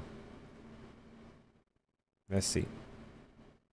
178, I'll take a partial there. Friends, if you haven't done so already, hit that thumbs up over on YouTube. Andrew and Brian are up next in a couple of minutes here. We'll see how Andrew did. I know he has an amazing trading on AMD this morning. I can't see Brian's screen, so I don't know what he traded. But I know Andrew did trade AMD very nice early on. Very, very early on. He took a trade here. I'll show you. Here is here's Andrew's trade right over here. Long early on, 1 minute, second minute, and then partial. He wasn't around here. Here, I think he has stepped away. He would have added here. He definitely would have added here, but he wasn't on his screen at that time. And then when he came back, he partial. I believe he added here partial. I'm not sure if he's all out or just took a partial to reduce the size. So we'll find out when he comes back. When he joins in just a second here. All right, Nvidia's struggling. I kind of had an idea. Nvidia's having a hard time selling down. So let's see. I might just take a partial here. Because we're having a hard time breaking 178. Did RDD have Reddit had earnings, right? Was it today? I know they're coming up with earnings this week. I don't know if it was today or yesterday. Let's take a look. Tradingterminal.com. You can always see what's happening there. Head over to tradingterminal.com. Let's take a look.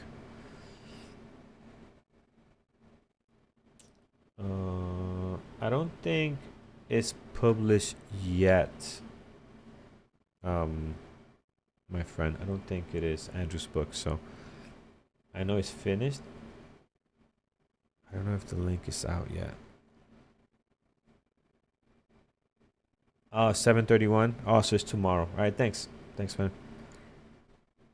So it's not. Yeah, it's tomorrow on Reddit for earnings. Still short Nvidia, guys. Oh, it is out already. Okay, yeah. Let's get the link then. Let's get the link. Let's do that. Amazon. I gotta get my copy.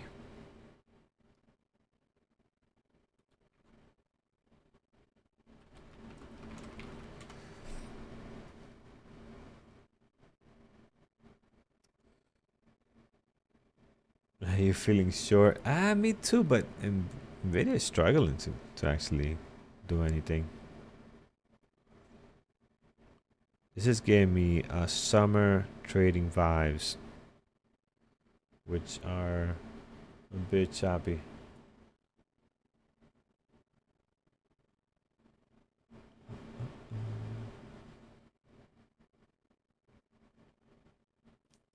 All right, so here it is, friends. You have so yeah, on Amazon, these are all Andrew's books plus BBT. You got Brian here too, how to swing trade. So you got all the collections on here. So yeah, I'm sending you this link.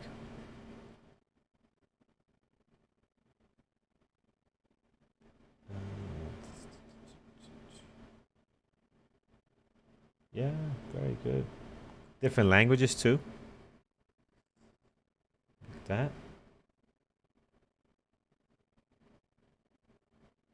Awesome. Awesome, awesome. All right, friends.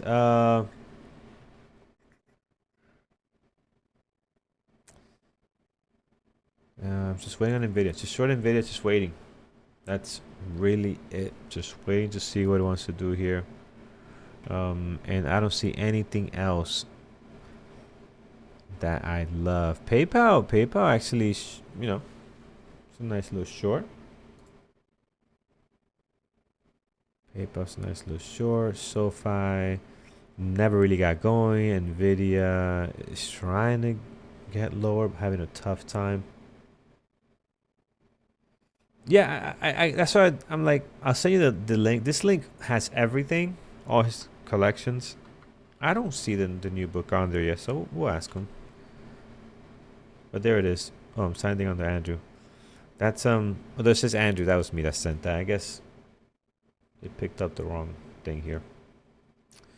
But yeah, that's if you go there, you see all the books that all our publications that we have.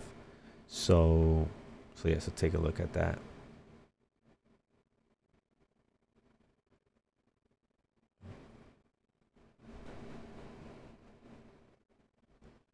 And what do we have here?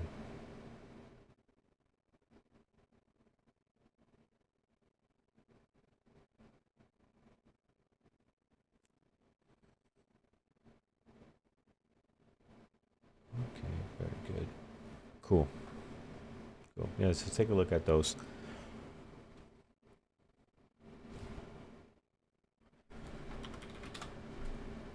Hood at VWAP. We haven't seen a VWAP trade in a long time. Let's see what Hood is doing here. So, All right. How are you, Carlos? hey, good morning. Good morning. How are you? Good morning. I'm Andrew, trying is, to. is your is your book out already? People were asking me. I say yes. Some people said not yet. Is it out It already on was Amazon? out, but Okay. it's not anymore. It's gonna be out again this week. Okay, got it. All right, so that's Uh, where. Okay, it's the people are waiting issue. for it. Yeah, That's perfect. good. So, Carlos, did you have a good time? Did you take AMD trade? I did not trade AMD, man. It got going so early. I saw your trade was beautiful, man. Yeah, I did not take mine, unfortunately. Let me share the screen here. Let me Are share you also. still in it? Or you're all out? You know, I got out of it. It was it was good trading. Yeah, it's Okay. now breaking the high of the day again. Yeah, no, I had a really good day on it. So Yeah, yeah. really nice. So for me, it was pretty nice. So we ended up like $34,000 on AMD. I did a breakout on SoFi and I did one long on AMD, so it's really good. And other than that, we are just holding VCLT and VO. That's it. So, oops, Nice. what happened? Sorry about that. There has been some. Technical issues again. Apologize.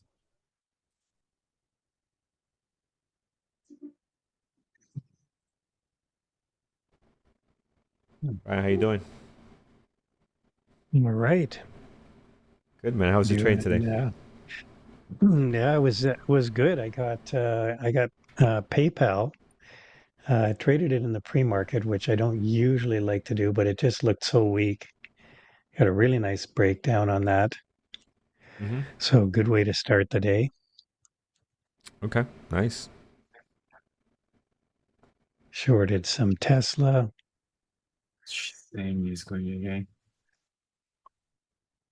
Sorry about that, guys. My computer is acting weird today.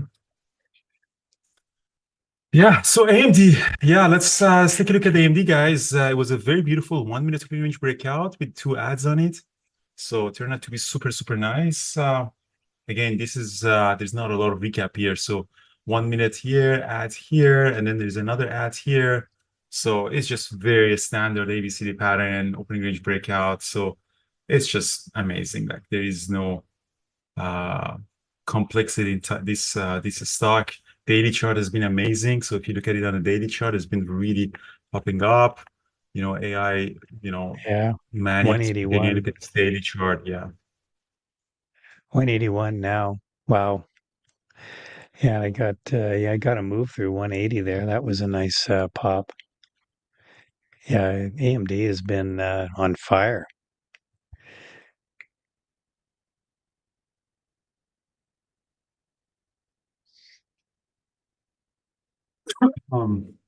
So Zach, I think having opening range breakout as part of your trade book is really nice. If you can identify them, I think it's really nice if you can do opening range breakouts.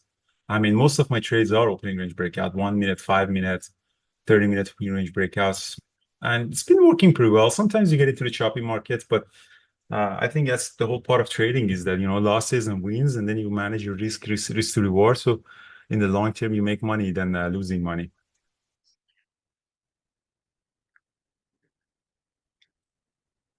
Um, is Yes, Peter doing certainly Peter in trade this today? market, it's opening range breakouts are to the upside are really working well. Well, right now we are in earnings season, so for a couple of weeks, really nice earnings season. So that's that should be good enough. Like tomorrow and Thursday, we have some really big earnings, so we're gonna have really Yeah, good.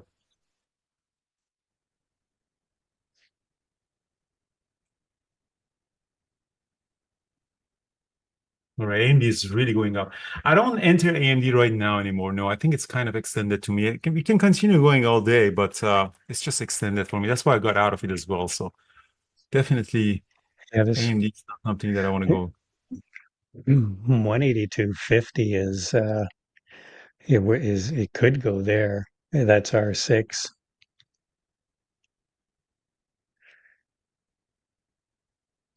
but So yeah, Ghostly, I wouldn't be chasing it here. Ghostly is asking, how did you find setup for SoFi? SoFi was a stock in play, obviously. So had the earning last night. So this one was opening range Yeah, breakout. So when you're looking for a stock in play, and then opening range breakout is definitely one of them.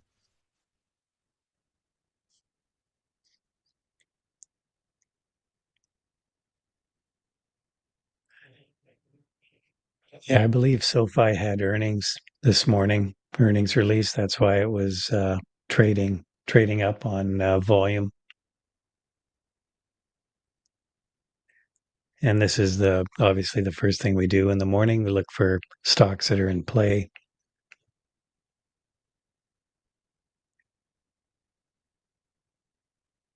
Um, yeah, so another thing is someone asked about the taking a heavy position. So AMD is a stock that I know has a lot of volume and liquidity, and I know the average true range is small. So if I can get 0.5% to 1% is really good. So I go heavy size on that. On SoFi or the stocks that are I don't know and they're lower price, higher ATR, so I definitely go a smaller share size. But AMD is a stock that we know really well. Tesla, NVIDIA, TQQ. We know these stocks don't drop on you $1 quickly. So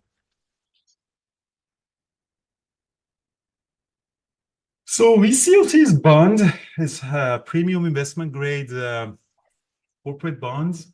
So they have the dividend of about 7% plus the value of the bond. If interest rates come down, the value of the bonds are going to go up. So I'm holding it, but I might actually sell that because of two reasons. I think the dividends are taxed higher. So I don't need the income of the dividend. I rather to have capital gain and then sell it. So because it's taxed lower, capital gain, the dividends are taxed, I think 33%, the capital gain is 25%, at least USA is like that. That's one reason, and I don't need the cash flow of the bonds. When you're toward retirement, you need more, income rather than growth, so you switch more to bonds. But another reason that I have to sell this one is because I might actually sell it today because it's up 1%, is the new bill that the President Trump has, one big beautiful bill, increases the withholding of foreign traders. So as a Canadian, I think I'm getting the tax withholding is up now. I think it's up to 50% maybe. So I mean, it's better for me to buy equivalent of VCLT. That there are some ETFs that they don't pay you the dividend, but you reinvest back the dividend to the ETF. So you don't get the income, but it goes higher. And then when you sell it, you tax lower.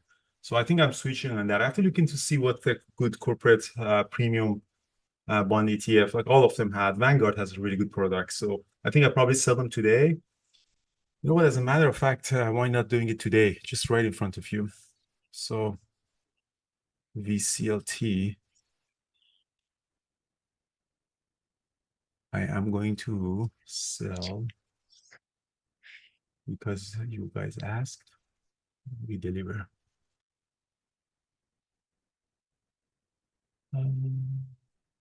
Yeah, VCLT's position, 25,000. You can actually see it probably in the time and sales as well. Let's see if I can see my.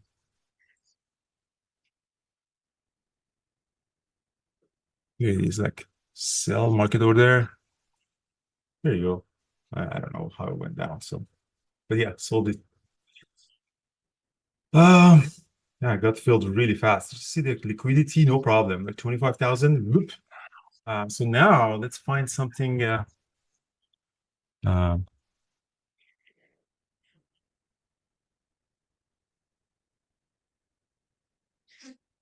do you know anyone? What are you looking for? Something with just capital gains? Yeah.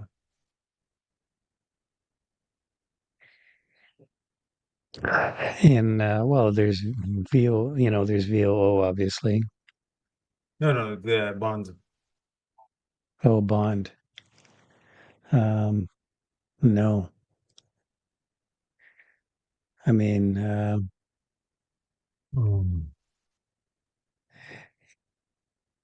The one that you invest. Does anyone have any suggestion? TLT is a long bond. Bill.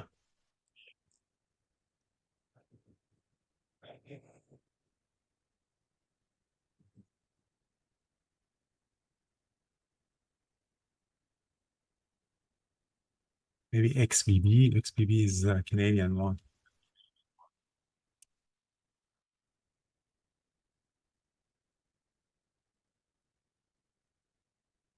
XBB. Oh, it's only short. VGLT. VGLT. Vanguard long-term treasury. Yeah, that's nice. Do they pay dividend or they reinvest? HYG is also interesting. I think I want something that it doesn't pay the dividend. It just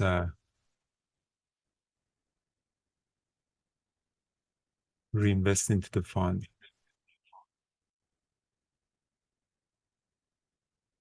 SGOV.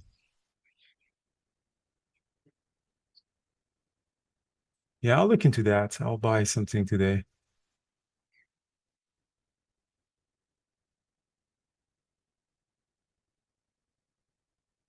No, I don't hold any Bitcoin or any crypto, but obviously VOO or S&P 500, you have a lot of exposure to the crypto market.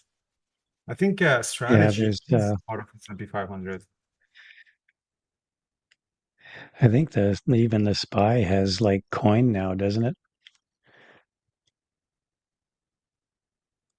Like, So that's and Hood.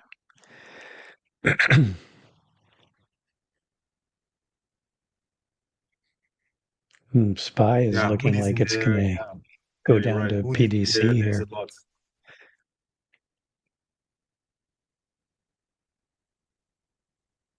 Nice. Thanks, Tony. Appreciate that. I appreciate the honest review on Amazon as well.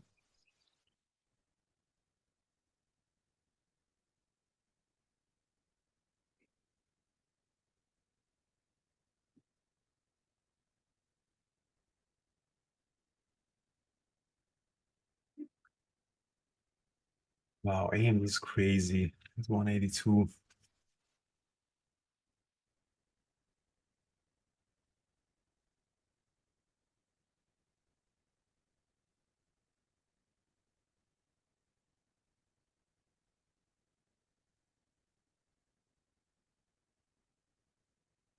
Well, now Tesla's above the VWAP, came back up. MCI. What a interesting price action on Tesla. First time at the VWAP, like really hard rejection.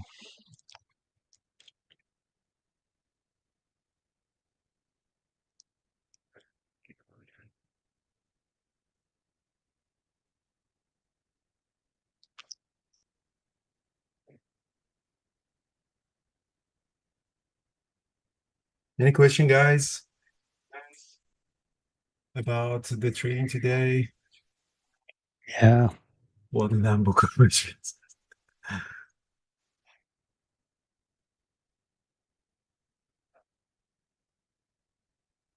Crash override. I think there's a lot of reading level two. There's a lot of videos that we have on YouTube. I think it's much nicer to watch some of the videos, because Yeah. you have the recording and live training, so you can get a better understanding on that. So Yeah, Anthony, it do would you be Anthony's asking about level two setting. Do you have the total view? So if you don't have all the levels, so maybe you're subscribed to a smaller package. yeah, it would be really hard to write about level two, reading level two. It's much easier to look at videos and watch examples live. Exactly.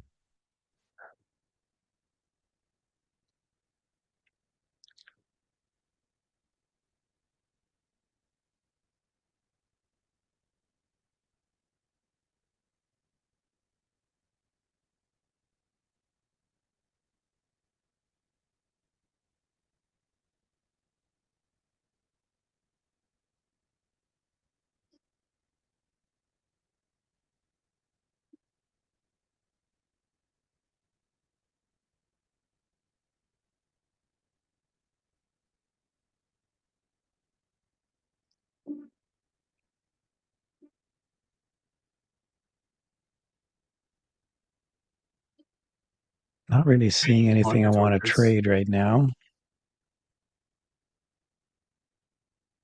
Market orders for me.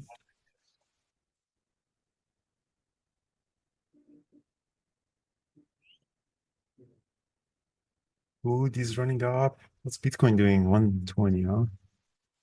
Wood, Wood is garbage. SMCI did breakouts, but there's not activity. I think AMD is in play today. Really nice. And be careful, guys. Yeah, Don't stop short AMD. on that. This might go continue going all day. Like SMCI yesterday. Yeah, it looked like, yeah, I was saying earlier, it looked like AMD was going to get run up to 182.50. It almost got there.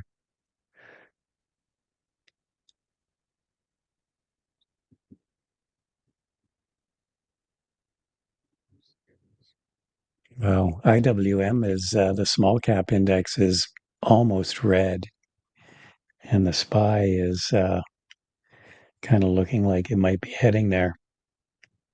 Oh, oil is back up 67. Oil is up. Mr. President, why oil is up? Yeah, oil is, yeah, you're right. Oil is, the energy sector is up a little bit today.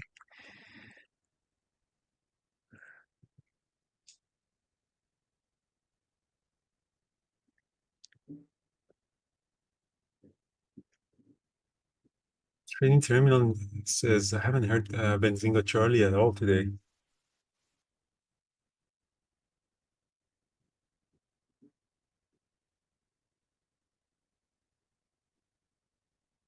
What a chart on AMD and daily chart. Look at this beauty.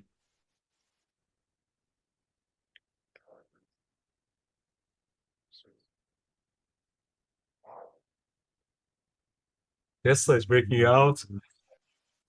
Oh, sorry, Yeah, man. again, can always count on Tesla for the buyers to come in at some point. Yeah, Anthony, Who's- INET is not a full level 2. You have to look at the Nasdaq total view. That's what we're building on trading terminal as well. So is the Nasdaq total view. That's the most comprehensive level 2.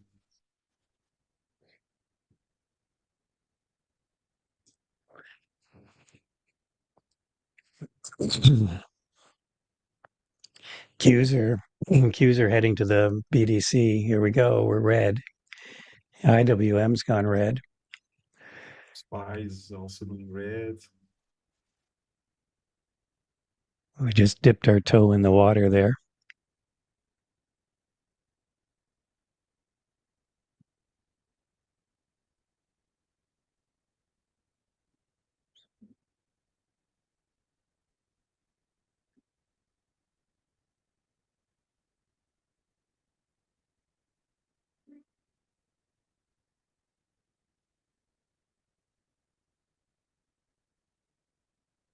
Well, SPY is continuing to head lower here.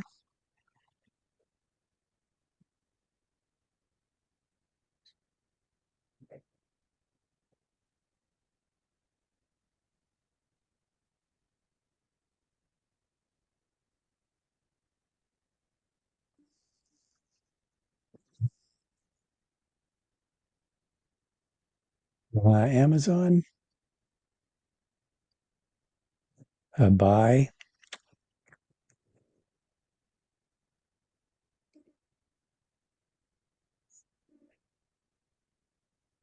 Hmm. So Shubham was asking, why don't you trade TQQ anymore? Like TQQ is a really good index, leverage ETF of Qs in a bear market. Then the whole index is extremely volatile. In a bull market, like what we are right now, and the days like 0.2%, 0.3%, that market goes up, TQQ doesn't give us a lot of opportunity. Like in the bear market, like 2022, Liberation Day, pandemic, we love to trade TQQ because the indexes are very volatile.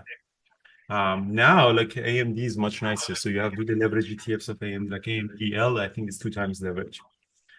So the first book and second book. The second book is about how to build a system. So the trade book. And one of the reasons that is not actually available on Amazon is because I thought that I should change the title to trade book. Like I want to change it. Don't republish it as the title of trade book, not trading for a living, because it's very similar to the first one. And I don't want people to have this question that what's the difference. The second book is about building a system. Like in the first book, I explained to you opening range breakout, but I didn't really teach you how to build a system around it. And the system is not only your strategy, system is the technology and psychology, all of them together combined and with trade management to give you all the decision making and execution of the strategy.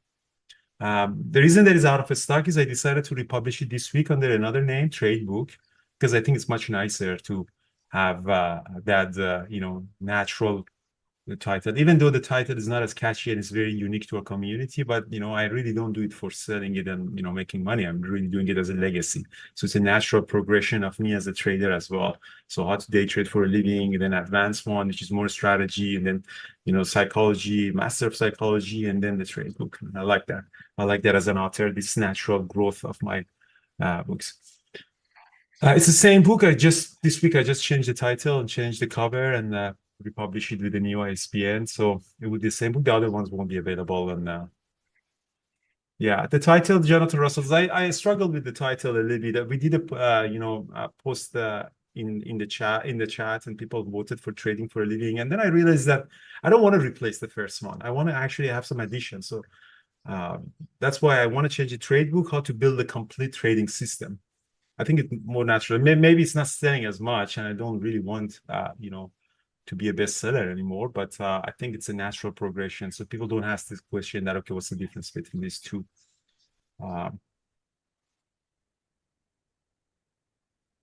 Yeah, Taylor, we're gonna post the PDF as well over there. So I'm sorry about this chaos in the first few days. So hopefully by the next few days, I'm gonna publish this, and then yes, all the PDF, all the charts, and everything is gonna be available to download color, so you don't have to worry about that.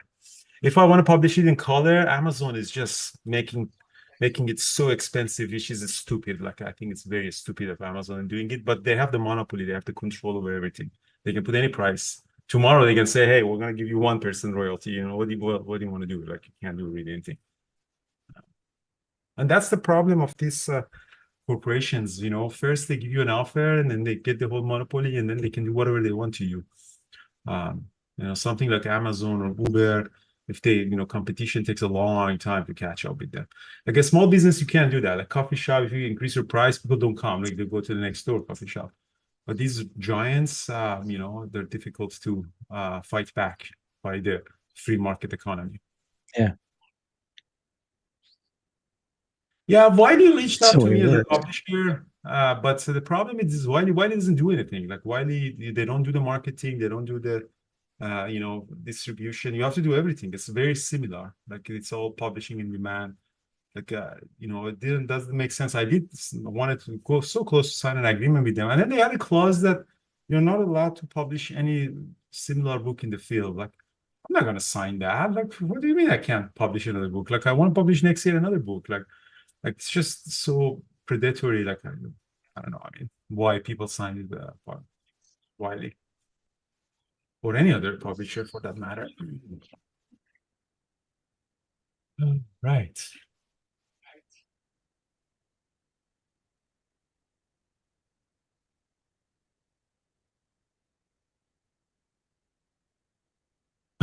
John.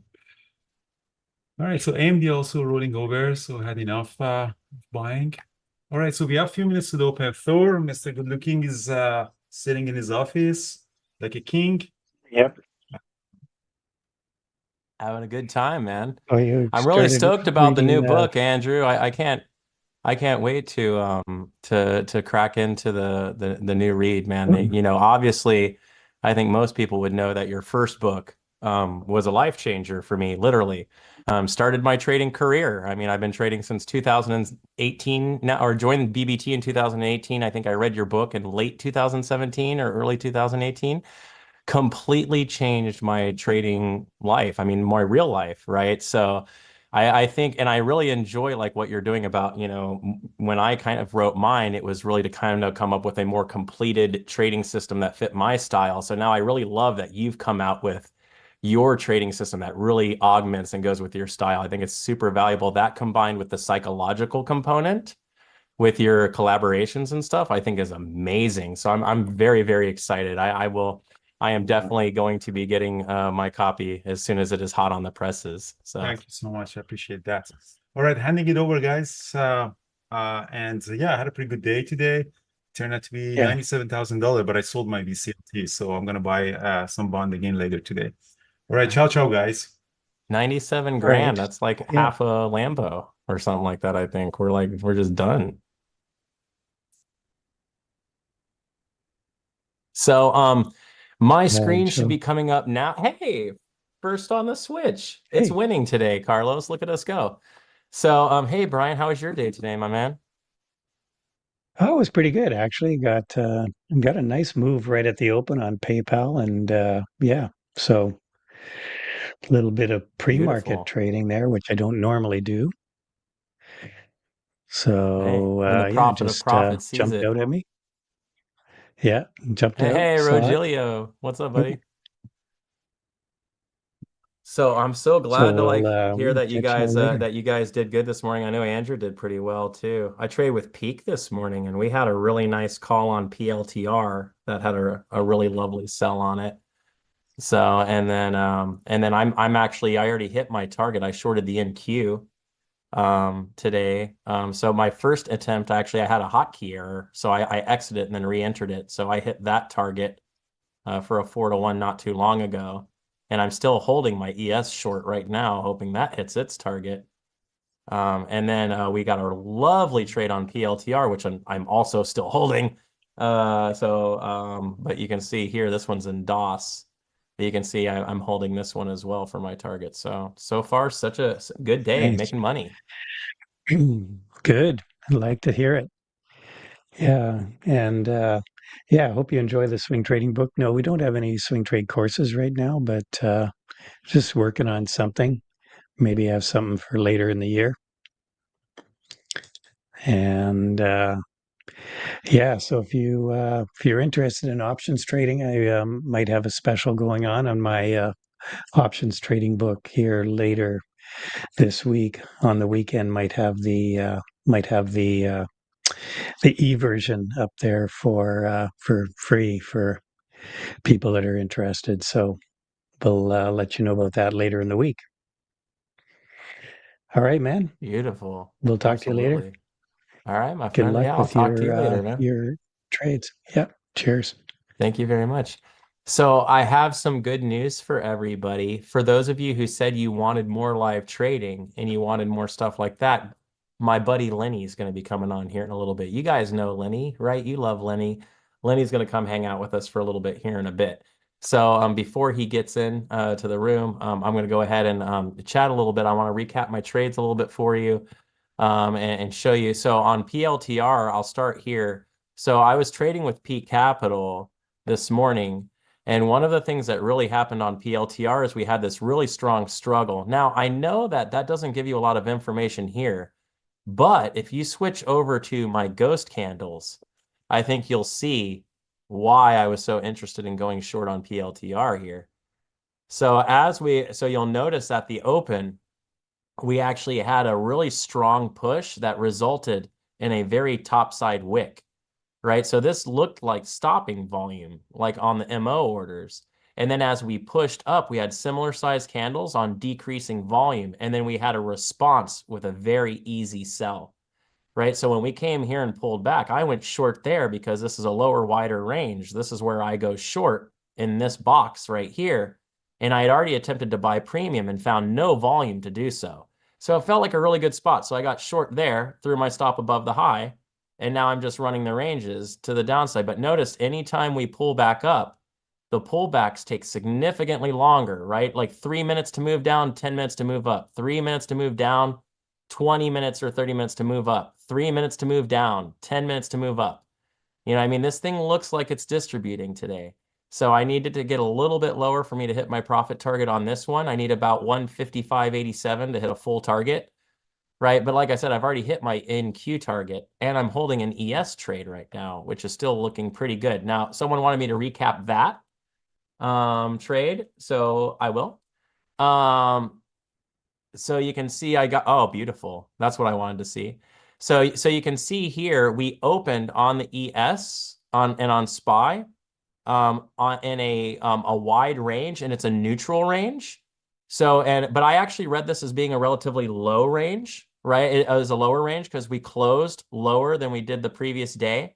So for me, I read this as a lower range. So we were near R3. So I went ahead and it signaled already in the pre-market, but we opened a little bit above it. So when we sold under R3 and re-offered, right? Or sorry, here we go. We had opened in the pre-market. I actually got into this one at 8:53 in the pre-market, because we'd come under R3. We then signaled, but I ran my stop really wide on this thing, right? So that's why my target is way down near S3, right? Because I didn't want to get wicked out. So I had my stop really high, right? Like almost above pre-market high. So it's like risking a couple $100, right? But I'll make 800 if it gets to my target. Right. So this gives me some, this allows. So when I'm trading these positions, I run these as day trades. Right. So when I say day trading, so I have put out a book that's been out since 2022. Right. And it is called A Complete Day Trading System. Right. It already it factors in range requirements, highs, lows, all of these varied things, where to get into your trades, where do you stop? This is my pivot indicator that aligns with that play system. Right. I could take up to 10 contracts of ES if I wanted to. I'm in micros though. So I only took 9 contracts, but I could take 10 up to 10 full size. Right. Lower ranges R3. There's the guy. What's up, Lenny? Man, I'm good, man. I'm short everything right now. I'm in a good short on PLTR right now, actually. That seems to be starting to work again. That's So, awesome. so how about you, man? How was your morning? Yeah, it was all good. It was like another day in the office, grinding. I took like 1.3 hour loss today, but I think I took 2 very good trades. So we're gonna discuss them in a bit. I can also Beautiful. I screen. love that, man. That you're, those pretty, got to have those pretty losers. You got to be proud of them, right? Like, because that's, we lose all the time. We can't get all stressed out. No, I think like if you got like a win rate of 55%, I think you do really well, right? And it means that you will lose like one out of 2 trades. But the thing is about like if you catch some losers in the first half hour, that you don't lose more than you should, right? And then everything will be perfectly fine. 100%. So everybody out there in the chat room, I told you I was going to bring in more of our traders to come hang out with you guys on the regular. Our guy Lenny is here. Make sure you're doing the thumbs up thing. Make sure you're getting light and inside. That's how I know if you want him to come back. Right. So if you don't do any thumbs up or likes, we're just gonna assume you hate him. And then Lenny's gonna be upset. He's gonna be like, why didn't nobody like? I'm just kidding. We wouldn't assume that. But I am guilt tripping you, and it should work. So try and make sure you give the love to our guy Lenny, and all of that good stuff, right? So yeah, there we go. We love you, Lenny. Like everybody loves Lenny. So happy. So man, I mean, we're selling right now on the and actually what I'll do is I'll ask Carlos. I can have him throw up your screen actually when he has a minute. And so you can kind of talk about your stuff since you'll kind of be our guest for the day, which is always fun. That's cool. Yeah, so you traded with Peak today, right? So it's like the last week of the current bootcamp. I know. So sad. You know what I mean? I actually kind of get a little sad when these boot camps start to wind down. I don't know, are drill instructors supposed to get sad when the people go on? I don't think that's supposed to be how this works. But I really do. Like we really get to know these people and it's small group stuff, 13 people, 15, people. So there we go. We got Lenny's screen up now. So and all of those things. So it's just really like kind of sad sometimes when they start to do this. You're just like, oh, You build a bond, right? You build a yeah, bond. we really do. Especially with the people like who hold on until the end, right? Every week, like you get to know each other better every week. Like you discuss more trades, you get to know the style better. That's really really awesome. Carlos, can you like perhaps zoom in on my top chart? Otherwise, this might be a little bit too small for the viewers. Then we can run through my day if you find it interesting. Yeah, I definitely think I would love to hear about your day. And I really think it's always really important to, to illustrate really good risk management and everything like that. So while we're getting that sorted, someone was asking about AMD for being a short. It would be hard to short AMD here, although it may be a short. It's sold so far off of where it found its high already, and it's getting really close to where it found buyers, like 178.60-ish. It found a good set of buyers. It found more at like 178. You know what I mean? Like near R4. So you're going to run into a lot of buyers here. So it would be hard to get short. I think it's very likely it'll squeeze here, even if it goes short, unfortunately. But it is reoffering VWAP from the underneath. So maybe here, but I think it's gonna be tough. Yeah. Okay, I think Carlos zoomed in on my top chart, right? Oh Perfect. yeah, looks good. Yeah, so to begin with, yeah, I think like what you can see on the SPY on the daily chart, I always like to start, with like what's happening actually in the markets, right? And the SPY is now almost completing like a beautiful ABCD setup. If you look like here from June 23rd, more or less to July 30th, like a very strong move up, good volume, higher lows, higher highs. Then we see like the pullback, or actually not a pullback, more like a consolidation from July 7 to July 16, right? You see like also like a double bottom, more or less the same price it's getting bought up. We see like a little bit lower volume inside the range. It's not a steep pullback, just a consolidation. And then we form like the breakout, closing above the range, coming back, retesting and moving up further, right? So basically we're like at the point where where we basically almost completed an ABCD setup, and what's going to happen now, I don't know. Nobody knows, but it looks like pretty strong, but also the end of a pattern. And of course, like in the back of our minds that yesterday we had the good news, the market had the good news, where the market was waiting some time for, like the trade deal between the European Union and USA, and that came. So there could perhaps have been like perhaps yesterday some buy the rumor, sell the news event type of thing happening that didn't came yesterday. And today we gapped up again, a little bit, still like a little bit extended, but in the back of our mind, we know like at the end of the week, tomorrow and Thursday going to be very big earnings. Microsoft, Meta, Apple, Amazon, and if they show like some really surprisingly bad earnings, perhaps that could lead to some sell-off. But for now, price action looks, I think, very strong and also a little bit extended. So I let's agree see. with that a lot. I have a market maker buddy of mine. He's actually an options market maker. And he says that a lot of the premium being bought right now is being bought by retailers, right? So like all of these highs that are being purchased, they're all being purchased by what we would consider to be relatively paper-handed participants. So I really think if some of that news you're talking about at the end of I'm still waiting for like, what is that big bellwether that like freaks everybody out, but I think the news you're talking about could be it one way or the, if it comes out kind of soft, maybe not. But if it comes out like showing some significant decline or weakness and with these big company earnings that are big parts of the Mag 7, for instance, I do agree with you. I think that could cause some pretty interesting price action. Yeah.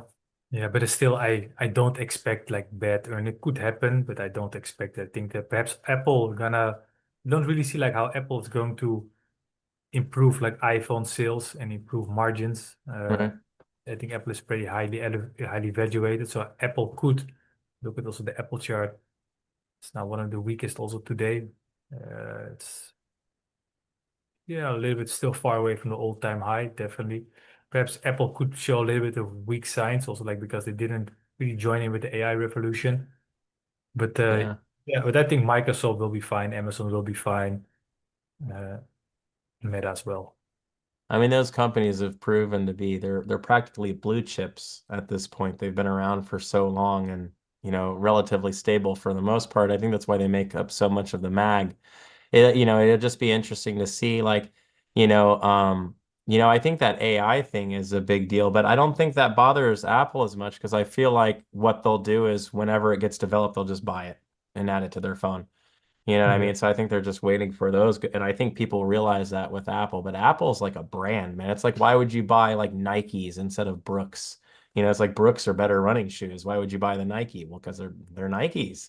You know what I mean? So Apple's got that brand recognition and people just love owning a piece of that company. Yes, it's there's that cool factor, right? You feel cool that Yeah. you're part of it. I got 20 grand of Apple in my portfolio, right? I don't even have a portfolio. I'm like, all right, here we go. It looks like we might do another leg on the market here. This is kind of like a moment of truth. AMD, for instance, started selling a little bit, but even ES's order or M&Q's order book's looking a little bit more bearish right now. So we might start selling here in a second. They just pulled a bunch of orders off the top side of the book. Yeah. So we'll see if we start to drop here. We should with the order flow I'm seeing. And at the So same right? Really close. We're selling off, right? And then you feel like, okay, like there's like a pullback happening, but at the same time, price action is still trading more or less around the yesterday close. The yesterday close, of course, pretty strong. And we're also not like at the yesterday low, so could definitely sell off. But I think also in general, these pullback look like significant pullback, but I think it's also just healthy, normal waves up and down, especially at the end of a move up. But it definitely looks like some profit there. You could also see that very nice in AMD. Let's discuss AMD and NVIDIA, right? AMD and NVIDIA on the daily chart today, they gapped up again, very strong.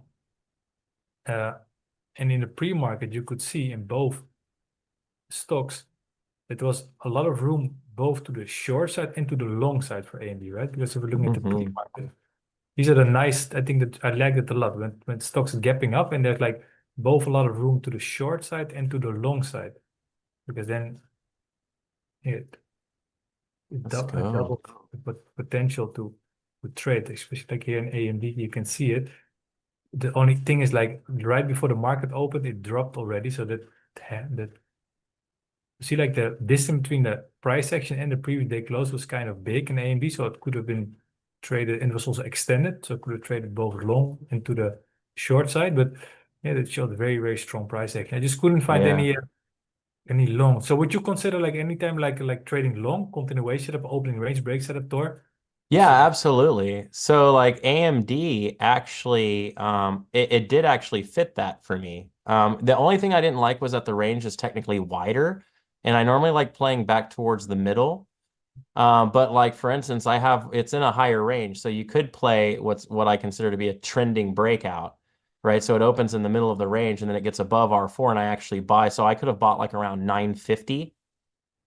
Like once it came back near VWAP, near like 178 at 950, and it held there, I could have bought that pullback because it was on low volume when it tried to sell. I could have bought that for a breakout. I actually looked at it there, but because the range is wide, you can kind of see what's happened. We found a seller, now we're almost all the way back down to R4. So this is why I don't like this one, this play on this. Actually, in these instances, I just let these go. But it could actually still be a buy again if it comes back lower, back to 178. But this market, it looks like this market, like AMD's selling right now. There's no orders to the top side. That looks like this thing wants to bounce. So for me, AMD is a straight sell right now. So the order structure looks way better to the downside, down through 178. I think if the NQ was selling more right now, it would leg. It looks like it wants to leg now. I'd say it's probably going to go down and drill 178 and I don't know, shortly. Unless it doesn't really show any indication that it wants to squeeze right now. So it looks like it's just ready to drop. yeah, I think like the biggest volatility is also out of it, right? The biggest volume, it's more like in the first 30, 60 minutes. Now, indeed, like it shows like there has been some selling pressure last for 30 minutes. It hasn't really been See what I mean? There it goes. up. Yeah, I think AMD was pretty interesting after I had it like very high in my list to trade it either side, but it moved a bit too fast without pullback. I always like to get in after some pullback, right? We see like Yeah, the 100%. first four can look very strong, but I think if you get in after a pullback, right, you can better define your risk. You can put your stop loss below the pullback. You have a little bit more information, right? Because the Yeah. pullback It also was gives so information. aggressive. Moved up very aggressively. So if you're looking at the order book here, so I want you to see the difference though right now on AMD's order book, right? So if you're looking, which you can't see my screen right now, but maybe I'll have Carlos switch. Carlos is going to have to be active today, maybe. I'll play with him. I can perhaps show like my order book. I think like it should be visible right now. Right? Let me see if he's around because I want to show him the historical book if we get a chance because they'll be able to you'll be able to see it. But I think he is doing it right now, actually. He just needs to zoom out and then we'll be done. Thank you, sir. You're amazing. So you can kind of see here on my screen, right? So AMD at the open, you can see at the open, the order book was very, very strong to the top side. right? Even in the pre-market, there was a very large order at 180.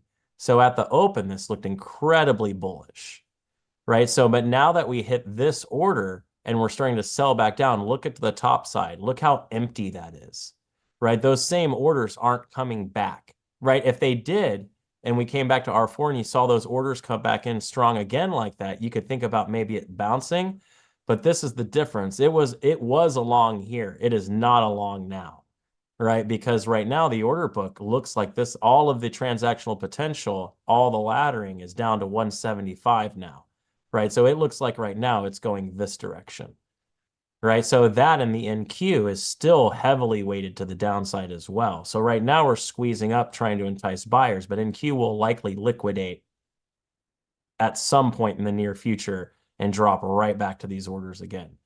So they're just not, we don't have enough selling in the market to drive through these big bids. So we're trapping buyers right now. So, but you can see how AMD, right? Look how it pulled back for you ABCD traders. Look how the volume, look, none of these buy candles have any volume on them, right? So when we tried to buy, we couldn't find volume. So we sold. So all of our volume's hitting actually on our sell candles. We are selling. It's a very interesting future chart that you're showing, where you can really see like there's more buying Oh, they can't see the on the ask, right? Than selling on the bid. Really clear, like the big green circles. That's really I'm asking if you can zoom out a little bit on mine. Sorry, I didn't realize y'all couldn't see the book part. Oh, PLTR, let's go. It's so close. This is the worst part of holding for targets, is when it gets close. So one of the things I like using when I'm holding is I like using like a 15-minute chart while I hold, because I'm going for such large movements. You know what I mean? It just makes it feel like less, like for instance, if it does a pullback, this pullback here on a 1-minute chart was very scary. On a 15-minute chart, you can see it wasn't very scary. It was very low volume. So, it just came back to VWAP and then sold off a VWAP. Let's see if we get paid again today. 2 times paid today would be amazing. There goes the Qs. There goes AMD. See what I mean about AMD? Yeah. There we go. I think you guys can see my order book now.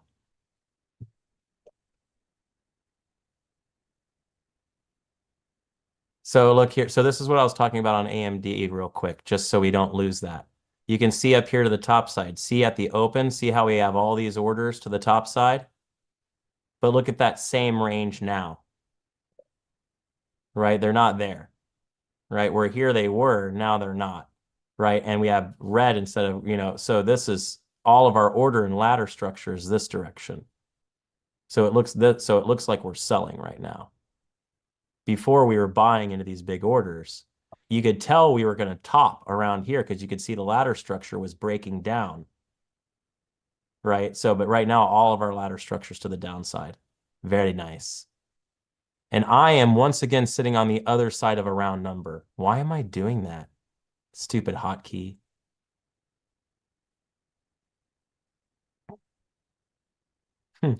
My risk is calculated off of a hotkey. So I get a static 4-1, but sometimes it sticks it right on the other side of a big number like 156, Lenny.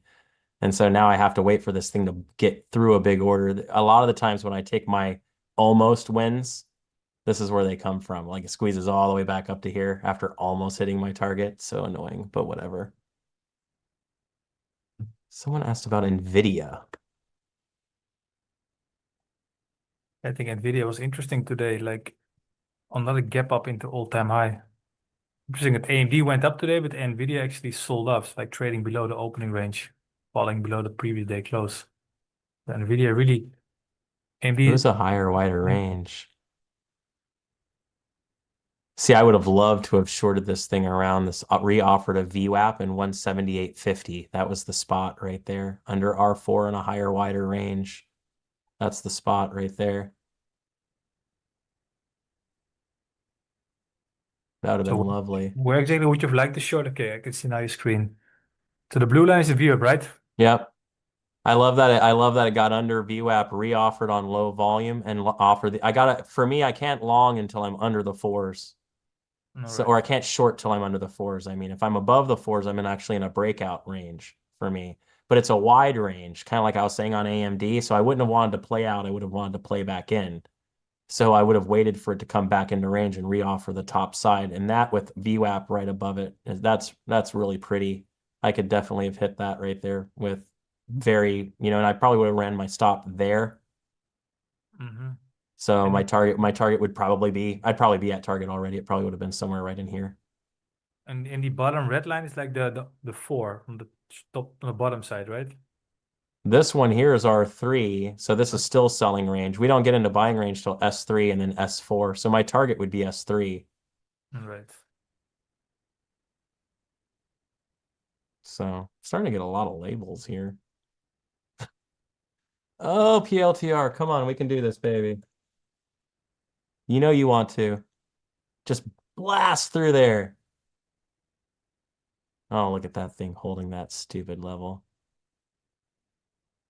Does it make you guys nervous to sit here and watch it like just tick that close to a profit target and not hit it? Doesn't that stink? Sometimes it makes me nervous, definitely. You know, like This is how you trigger momentum traders. yeah. Just stare at it. Hate it. Just hate it. Oh, it hurts so much. It's gonna squeeze away. It's gonna squeeze away. But what I learned, it's so important to always try to, at least for me, to always push the risk reward a bit. Oh, I love it. They hate it. ES bookmap, you betcha. Nvidia still looking very bearish, by the way.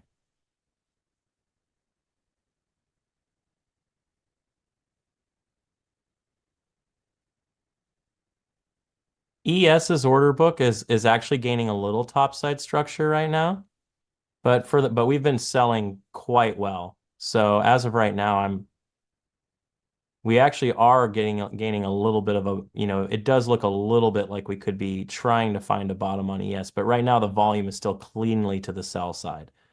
So I don't see any indication that we're buying right now. So I'm still short on everything. I Short think everything. the trend is your friend. I think the SPY and the Qs, they're definitely selling off. You see maybe like some speeding up. I mean, like, doesn't have to be, of course, like trend is your friend. Doesn't mean that you just blindly jump in the trend, but I think definitely there's some profit taking. Mm. I prefer to be short than long now, that's for sure. Let's go. Come on. Make these people happy. Oh, look how close that was. God, that hurts. Ah, ha, ha. There it is, people. Hee hee. Hit. That's fun. Doesn't that stink just to see it pull away from you like that and then still have to hold it like that? But just so you guys see, is if you do it, you hit zero of the targets you don't hold for. You know what I mean? So the only thing you can do is just hold for it and then hit it. But the more you hit them, I promise you, the easier it gets to be willing to do that. So, all right, we're still on ES now. How's ES doing? Oh, I just hit my ES target too. Score 3 for 3 today. And that was a 5R. That was a 5R swing on the ES one. That was a Congrats. K. That was a K on that one. Good day. Look at that. ES short from R3 all the way to S3. Double dubs today, man. Wee. Mwah. All right, I guess I'll stop trading now. So I do want to talk about that actually. So gamblers' euphoria. Really, really important thing to talk about in this exact moment right now for me, right? I feel really invincible right now, right? As far as my trading goes, I just hit 3 trades in a row. They were all full range moves and gorgeous trades. The PLTR trade I called in peak capital live for anyone, and I know multiple people took that trade in peak capital, so they made money. You know what I mean? So I'm riding a dopamine push right now, and I can tell. You know what I mean? I'm feeling real good. So this is that moment where I will lock my computer and absolutely stop trading. Right now, if I calm down for some reason and I see like a really good setup, maybe. But at this point, I've done so well. If I take another trade and it loses, actually, all of my worst Hulk days started off when I had really strong winning days, right? Because I would lose a trade and then I would kind of regret that and then get anxious and I then think it's trade very, very more important. and then just blast it out. So for me now, it's done. We're locking this thing. We're taking the money. We're hitting the print button. You know, as soon as Lenny and I are done hanging out, it's going to be time for some lunch. You know what I mean? It's a good day, right? We went to the office and we got it done. But it's important to handle it that way, because then if you have a day where you don't make money, you don't have the same response in the other direction, right? So it's important to just kind of level these emotions out and just kind of go with it. So, you Yeah, I know, think what you're saying is really like an example of like both awareness of like how yeah. you respond to what's happening in the trading day and your emotions. So what's actually happening, you got like a good picture of it, and then also like you manage it, right? You find like a way to deal with it. You experience like what can go, and you deal with it. That's really good. That's, I think, the way how it should be. All the time be aware. All the time like check in with yourself. How do I feel now? Every Mhm. with 10 minutes in a session, 20 minutes, every check in, how do I feel? And yes, that's the beginning, right? First become aware of everything, and then you can find ways to manage yourself. You Right? know, I Stop. think emotional intelligence is actually a key indicator of a more successful trader than I think someone who has a high IQ, for instance. Right? Like I think there's lots of really, really smart people, and they really just don't do well at trading because they lack that emotional awareness you're talking about right there, that self-reflection, the ability to check in and say, wait, maybe it's not the market, maybe it's just me, right? Maybe I'm just not making good decisions right now. You know what I mean? So it's a performance sport, like being a professional track star, or if you got all these different things going on and you don't stay in tune with that, that's where all the losses come. Like again, like right now, I'm all hyped up on dopamine. I'm excited. I lose one trade right now, and that could really flip into just like a complete meltdown. You know what I mean? So it's you got to be important and aware of yourself as a trader. Right now, I'm not going to trade because I'm actually too happy to trade. Right? I'm like too excited to trade. I'm not going to make good decisions because I'm not in my right analytical place right now. I need to actually wait till I come down and then actually like focus back in on the chart and say, okay, do I have good setups that are being called right now? Can I manage them? Should I manage them? And in this instance, 3 for 3 is actually like pretty freaking awesome. So going for a fourth one right now, probably greedy. You know what I mean? Like, you know? Yeah, actually, I was like at a similar situation today. It could be interesting to share. Carlos, can you share my perhaps my chart, Yeah, let me. and I can share like my trade of today, and actually where I should have gotten in, re-entered again, but I didn't do it. Also because of the effect of emotions, right? And therefore we see like the importance of Cool. You're emotion. on. He's got you up. Okay, just so I had Uber on my watch list, right? This morning I post my watches, and one of the stock was Uber. What do we see in Uber? Like, so like if you are familiar with my course, there's like the daily range and the daily range gap down, right? I think this is like for me like a very powerful indicator of potential volatility, right? They were looking for volatility. So what do we see in Uber? We see the price action gapping down from a range. Price action was in balance for in this case like 8 trading days, and then we suddenly gap down. Mm, Doesn't have to mean anything, but it could be, right? So I also saw in the pre-market I price love action. that actually. That's really pretty. Yeah, and then the pre-market also looked, I think, pretty interesting in Uber. It was selling off, and then it formed a range. Right? Let me zoom in a little bit so everybody can see it better. So it sold off, and it formed a range. But under the range, you saw also some selling on the on the top. Right? So it sold off, form a clear consolidation or a range, right? Not a steep pullback, not clear buying pressure, but it held there. There happened something weird like 5 minutes before the market opened, but still like the price action closed in that range, right? So we see a daily range gap down, we saw elevated volume, we saw the sell-off and the price action moving sideways. Then what happened? The first minute was very undecisive, right? Like clear doji, good volume, almost 800K shares traded. Second candle was like an actually outside candle, right? A very weak candle. It completely overtook the first candle, right? It came above, closed below it, very weak. Third candle was an inside candle with low volume. Inside candles in trends could be like a sign of continuation, right? It's like a low volatility pullback. At this point, I saw the price action selling off again. However, the volume wasn't there really. At least like there was still like 100K shares trade per minute per candle, but like the volume of seller wasn't really there, even though the candles became a little bit bigger.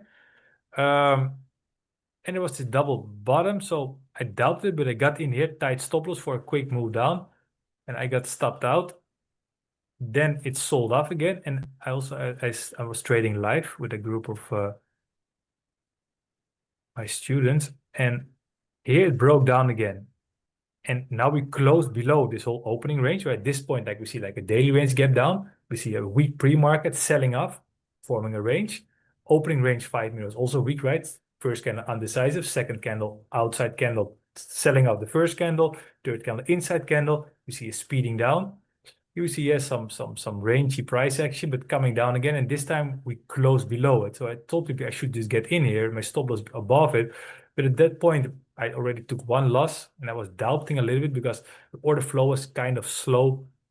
And it's always better to have high order flow. So I said to people like, I don't want to lose, therefore I don't take it, but I should take the trade.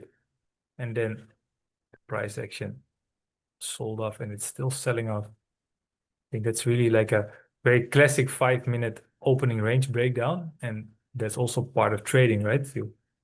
I shorted, got stopped out, but then like there was a re-entry possible. And that's like the part of the emotional intelligence, right? Like happening, like I really don't like to lose. So sometimes like when I should take a trade, I feel already like the fear of losing. And then you can miss a trade, but that's like part of the psychology we all need to work with. But I think all in all, I think it was a beautiful trend in Uber today. Oh, absolutely. No, I really like it. I like how it re-offered back to VWAP too, and the volume kind of like, when it got higher volume as it pulled back, like right after you stopped out, like it definitely came back, and I could see where you're saying you had another shot on it. But I really respect so one of the things I've noticed with a lot of my mentees is actually that when they are successful more or less on their first trade. If not their first trade, maybe their second trade. If not their second trade, really never at all. Very, very few of my mentees actually make money if they get into the realm of 3 trades, 4 trades, and 5 trades. And that's a really hard thing to deal with, because you have to realize, like, even if you missed your first trade and then it sets up, statistically, it might just be better just to not take the trade again, even though it's there. So it's really difficult to find that balance and that control of just saying, hey, even though I still see this statistically, maybe it just doesn't benefit me now. Like, this should have worked. I don't like it as much anymore. And then just kind of get away from it and just be willing to take that small loss, because, one thing I really like about your style, Lenny, is that you stay very in touch with your performance ability in that moment. Like when you're coming out, you're not just saying, is the setup there? You're saying, is the setup there, and do I feel okay with taking it right now? Like, and if those things are in alignment, then we're willing to do that. And I think that's a very mature trading aspect, because a lot of, newer traders especially will just try and take trades no matter what. And then what I find is my traders that struggle the most are actually my most talented traders, but because they allow their emotions to get a hold of them 1 or 2 days a month, that 1 day or 2 days a month is enough loss to offset what would be consistent production otherwise, right? So if you can just get rid of those couple of days where you take 4 or 5 trades and really just kind of bleed things out a bit, you can become consistent. And then if you're consistent, $10 can become 100, 100 can become 1,000. We can start growing on consistency. You know what I mean? So I like your approach there, man. I like the way you think about those things. But in the end, I of course should have taken the trade, but it was like a psychological, I think, malfunctioning, right? Because I think the fear of losing became too high, and I think I should have taken the trade. There's like this, like the thing with trading, right? Sometimes there's like a lot of different variables coming together. It looked great, but the order flow was a little bit too slow. And then like you because you just lost one R, you don't want to lose another one, right? And then like you doubt a little bit, and that's the very interesting part about trading. And I think therefore, like also what you said at the beginning, I think it's better from a psychological point of view to take a style with a relative high win rate, right? Like you can take like a style with like a relative low win rate with a very high risk to reward, but then you should also be able to, from a psychological point of view, to take to be able to take more losers, right? In order to and also have like the good risk to reward, because also it's very hard actually to stay in a trade for a longer amount of time. I think if you're in a winning setup, like I think like for most people, like the impulse is to take profit. It's also like the saying, you don't go broke taking profit. But I think like it's very important to keep pushing the risk to reward. But yeah, I think first to begin with, it's better from a psychological point of view to have like a win rate which is relative high. Instead of going for a very big risk to reward. It also depends on your personality, depends on many different aspects. And that's a really hard part there, right? So I talk about this a titch, right? Maybe a little bit more today now, because of what you said there. But so when I ran my personal stats, right, I hit 2-to-1s probably about 80% of the time, right? I'm very, very solid at hitting 2-to-1s. I hit 3-to-1s about 70% of the time. I hit 4-to-1s 50 to 60% of the time. Right. So thank you, Carlos. Switching them back to me for a second because I'm going to show some people some ghost candles examples real quick. I found 60%, right, is 4-to-1.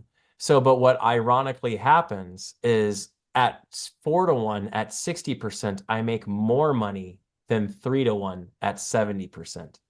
Right. So I can take more losers, but make more money, right? Because I'm holding for the proper reward ratio, right? And that's where a lot of people can get very, very kind of confused, right? Because I had a period in my trading a long time ago, maybe 5 years ago or 6 years ago, I ran an incredibly high hit rate because I was using break even all the time, right? And I was partialing all the time, right? And I was doing all of these different things. So I would have, 80 to 90% hit rate, but I was barely making any money whatsoever. Now I lose twice, 3 times, 50 times more trades, it seems like, right? But I actually have money in my account at the end of the day, right? So being aware of these things and properly managing risk like that, I think, the psychological aspect, you have to hold for those winners. You got to get to those targets. If you don't, what's the point?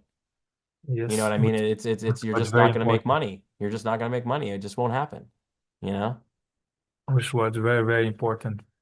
Also with the long-term investments, like some of it are pretty high now because a lot of it is all-time high. And then it could be like tempting to take profit, but I think like you should make sure that in some also like your long-term trading, but also like in day trading, like if you're good, you also want to be very good, right? You should definitely 100%.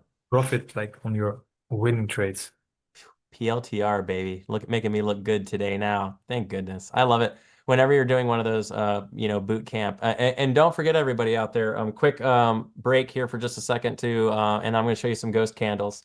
And then someone was asking about Lenny's ORB stuff. So after I do ghost candles, we'll flip back over to Lenny and let him talk about some of his strategy stuff to maybe close out the session.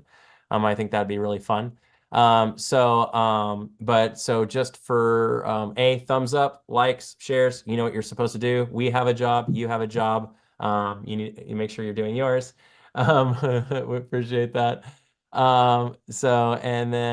Yeah. Okay. So got that done. And then let's look at someone was talking about NVIDIA and looking at NVIDIA, and I thought this would be a good chance to talk about VPA and like looking into these things. So the thing I noticed on NVIDIA, right, was in the beginning, right? If we're going to read through, I think this is a good example. You can see here we had a strong sell volume and then we had a strong buy volume. Now, where we bought from at the open is very important, right? We sold with really strong volume from higher than we were able to buy to, right? So although this is a strong buy, it's lower than this strong sell, and that's important. We did not reclaim that premium during this very large buy. So at the open, when we opened, we actually opened in a selling range under R4, right? We then squeezed, but now look at these two candles here. What's wrong with these two large engulfing candles, right? That normally, if you were just using candle patterning, you would likely think these are two very strong candles, right? But they're actually not, right? Compared to the volume of the candles that initiated in pre-market and at the open, these candles are actually incredibly weak candles, right? Now, they're not sell candles, so they're not a short signal by any means, but they're certainly not a sell candle or a buy candle that's worth really acting on. So for those who are looking to, maybe you would say, oh, I'd want to buy this would be a reason not to, right? So now you'll notice, right, that we didn't get another high volume signal until all the way right there. And there they are. You can see we had a high volume sell signal. And when that sell signal happened, look how we had all hollow candles as we're pulling back up to VWAP, right? So we had a sell signal and then we offered, and when we offered, we got no volume. So I would have been short under here. And then look where the volume is now that we're actually selling. Look at any time you see volume. Let me get up the actual charts here. Anytime you see volume, where is the volume?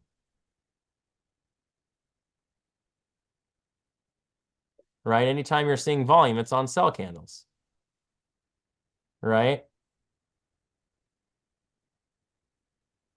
Right. So when we pull back, anytime we're pulling back up, you can see in the VPA, when we pull back up, look, we ghost, right? This is why we call them ghost candles, because when the volume goes away, they disappear, right? So you can tell when you're getting genuine volume versus non-genuine price movement, because you can actually see it in the candle. Look, this is the first buy candle we've had all in the past like couple of hours. This is our first genuine buy candle that's engulfing.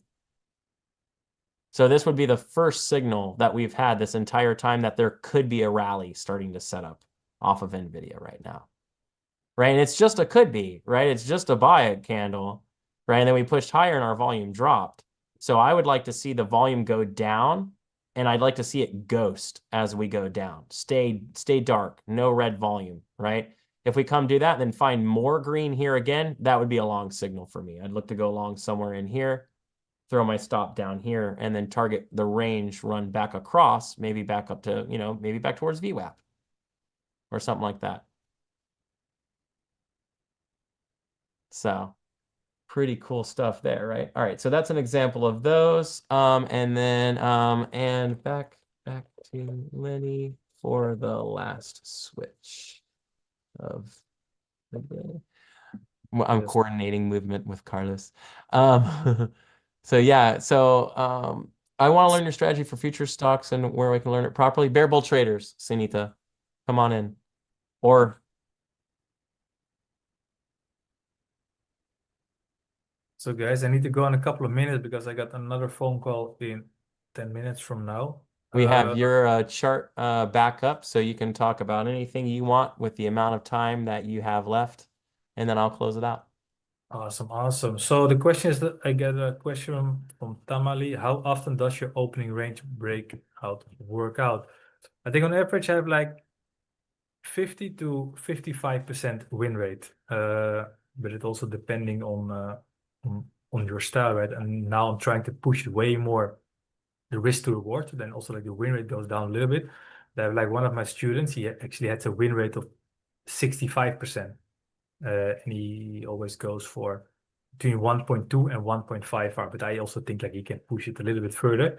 But now he's getting in a little bit earlier, so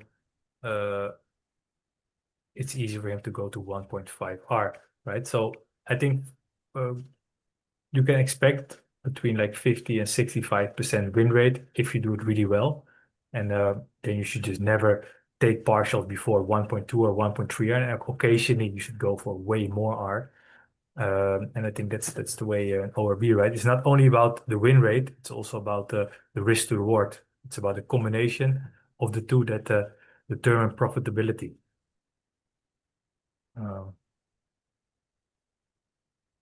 So yeah, Starlight also great to be back again on YouTube. Any other question? Just reading on my phone, the chat. So somebody asked like, what is my strategy? So I'm a trend trader. I read in the pre-market price, I find stocks in play. that I think have a higher probability to go keep on trending up or keep on trending down that day. Then I read for signals in the pre-market, in the late pre-market, and I read the price action candle for candle to assess if there's a higher probability for a trend, right? For example, at AMD, I had them on my watch list. They had like elevated volume. AMD has been very hot the last couple of months actually. And then, for example, like you can see like the second minute is speeding up compared to the first minute. It's a strong sign. Third candle holding above the pre-market high. Fourth candle is speeding up, right? Because you see the fourth candle is bigger than the third candle. I was looking for a nice pullback to get in, but that pullback didn't really came because here we see like a double top, big candle. Here we see like the wicks, even though you see like really decreasing volume, but here we see like a bit of a too big of a squeeze candle. So there were definitely signs of strength, but for me to get in, I really want to see like a nice low volatile pullback, right, to define the risk better. So basically, to answer your question, I'm looking to trade the trend, and therefore we trade the opening range break setup and the ABCD setup. But in the end, the goal is just to read the price action, read the candles to find imbalances between the buyers and the sellers, and they were trying to take a part of it. To answer your question, Rahul. Somebody else asked, do I use pivot points or bookmap? No, I don't use the pivot points. And also don't use bookmap, to be honest. I just read the price action. And of course, for me, order flow is very important. Like the more order flow, the better, right? Like how the price action moves. It's basically like what you want to see like in the order flows, also what you want to see in the candles, you want to see in the order flow, right? Like move up, short the pullbacks, moving up further. You want to see like the buying pressure being stronger in the order flow and in the price marker. But I don't look at the bookmap and I don't use the pivot. So somebody else asked, what would be your read on Tesla before the open today? Well, I had Tesla on my watch list. I think Tesla, it's always interesting, always fun, but it showed a little bit of contradictory signals. So we had the earnings 3 days ago. Last 2 days, we showed a lot of strength in the move up. Yesterday, there was a very beautiful setup actually in Tesla. But today in the pre-market, it was weak, right? You saw like the price action selling up in the pre-market, right? While the SPY and Qs were actually holding quite okay. We saw like the Tesla being weak. So for me, Tesla, It opened very weakly as well. I mean, its first like couple of minutes were an incredibly weak like yeah, open. yes. So it was a bit contradictory, right? We see like 2 very strong days and now a strong, Yeah, now a and very it swept into a buying range at the open too, so it would have been tempting to try and participate with it, but the selling was strong. I still have a trouble on Tesla for me. Like for me, I don't really see a reason for people to buy it or hold it right now. So like because it's not like it pays a dividend. So if you're only expecting to make money on price, it kind of missed a little bit. And Elon's saying he doesn't expect like huge numbers for at least the next couple of quarters. I'm not surprised to see people kind of offloading this one a little bit. I mean, I also think that I offloaded some of mine. I also don't own any Tesla. I mean, like Tesla could of course be the big future, right, with robotaxis and robots. But Yeah. at the same time, Amazon could also be like an amazing future, as an amazing future with robotics. Oh yeah. Have you ever seen the inside of those warehouses, man? Like how those things operate in there? Amazing. That must be amazing. This stuff's incredible. Like it's just big holes in the ground basically. And those things are, like the produce centers and stuff.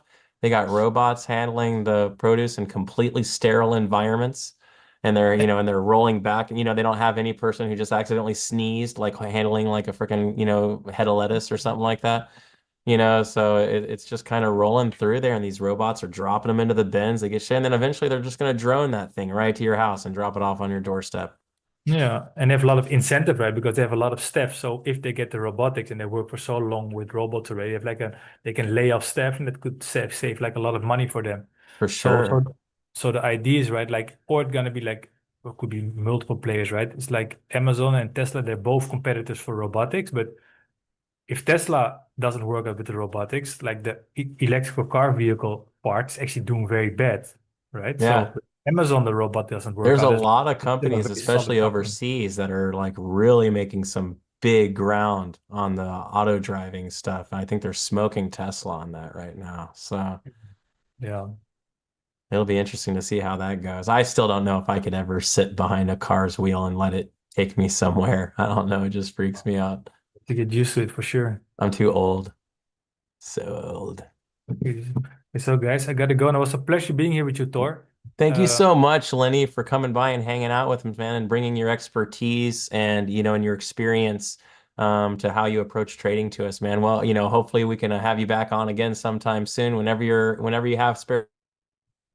D- Definitely, definitely. Thank you very much for being here. And if there's anybody who has some questions about trend trading, about opening range break trading, or ABCD setup trading, just send me a mail, lenny@pcapitaltrading.com. Have a great day. Thank you, Thor. Thank you, guys. Bye-bye.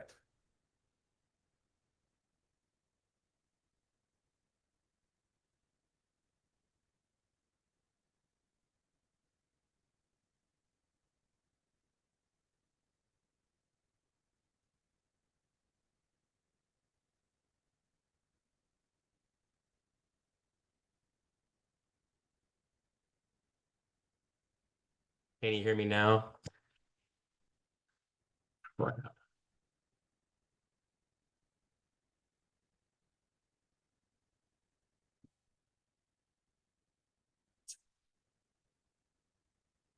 Can you, I don't think there's any voice right now, so give me 2 seconds here and see if you can hear me, give me a thumbs up. And I will touch nothing and figure it out in 4 minutes. Okay. All right, we're going with it. I just wanted free interactions from you guys. No, I'm just kidding. Okay, so we only have like a few minutes left. Thank you, everybody. We only have a few minutes left here, so I really want to make sure I thank everybody for coming by and interacting and making this so fun for everybody. On the toss setups for the chart, hold on, for the daily.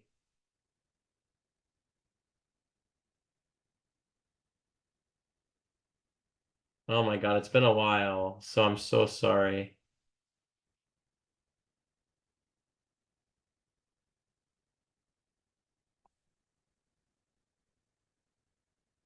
You need to switch your, oh man.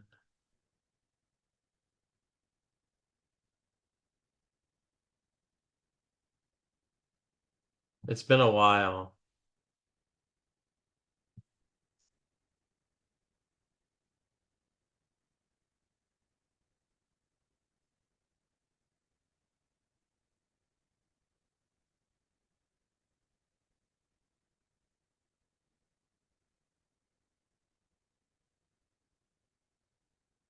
Hmm.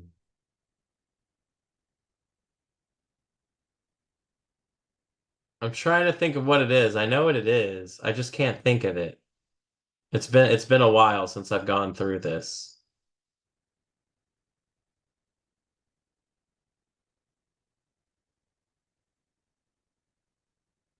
It's here.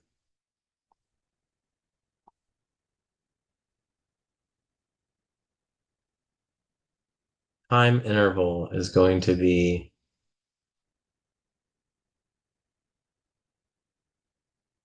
daily. Here, you got to switch it to daily. From intraday to daily. And then time interval is 1 year. Aggregation period is day. That should fix that. If you want to do a daily chart and have the cams calculate correctly on a daily chart, so you have to create a separate chart. Try that and see if that fixes it, T-Chad.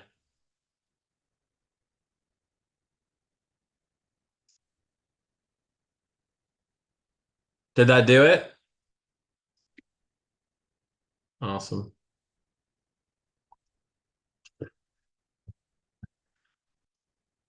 I just pulled that out.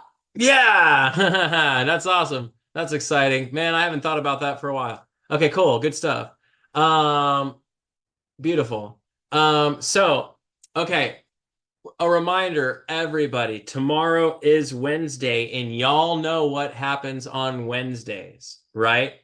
Wednesdays are oh, Oscar, please email it to me, thor@bearbulltraders.com. I will add it into my list of links to share. Thank you so much.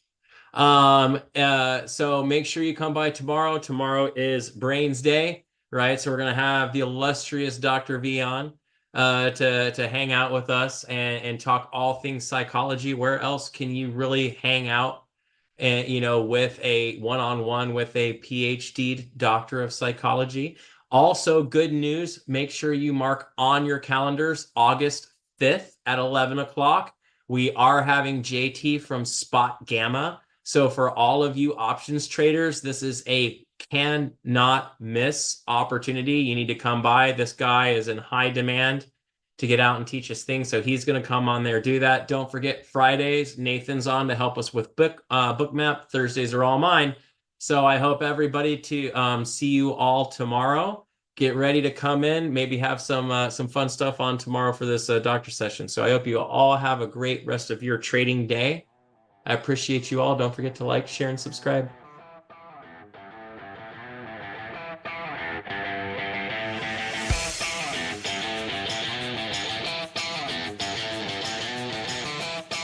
Don't forget to like.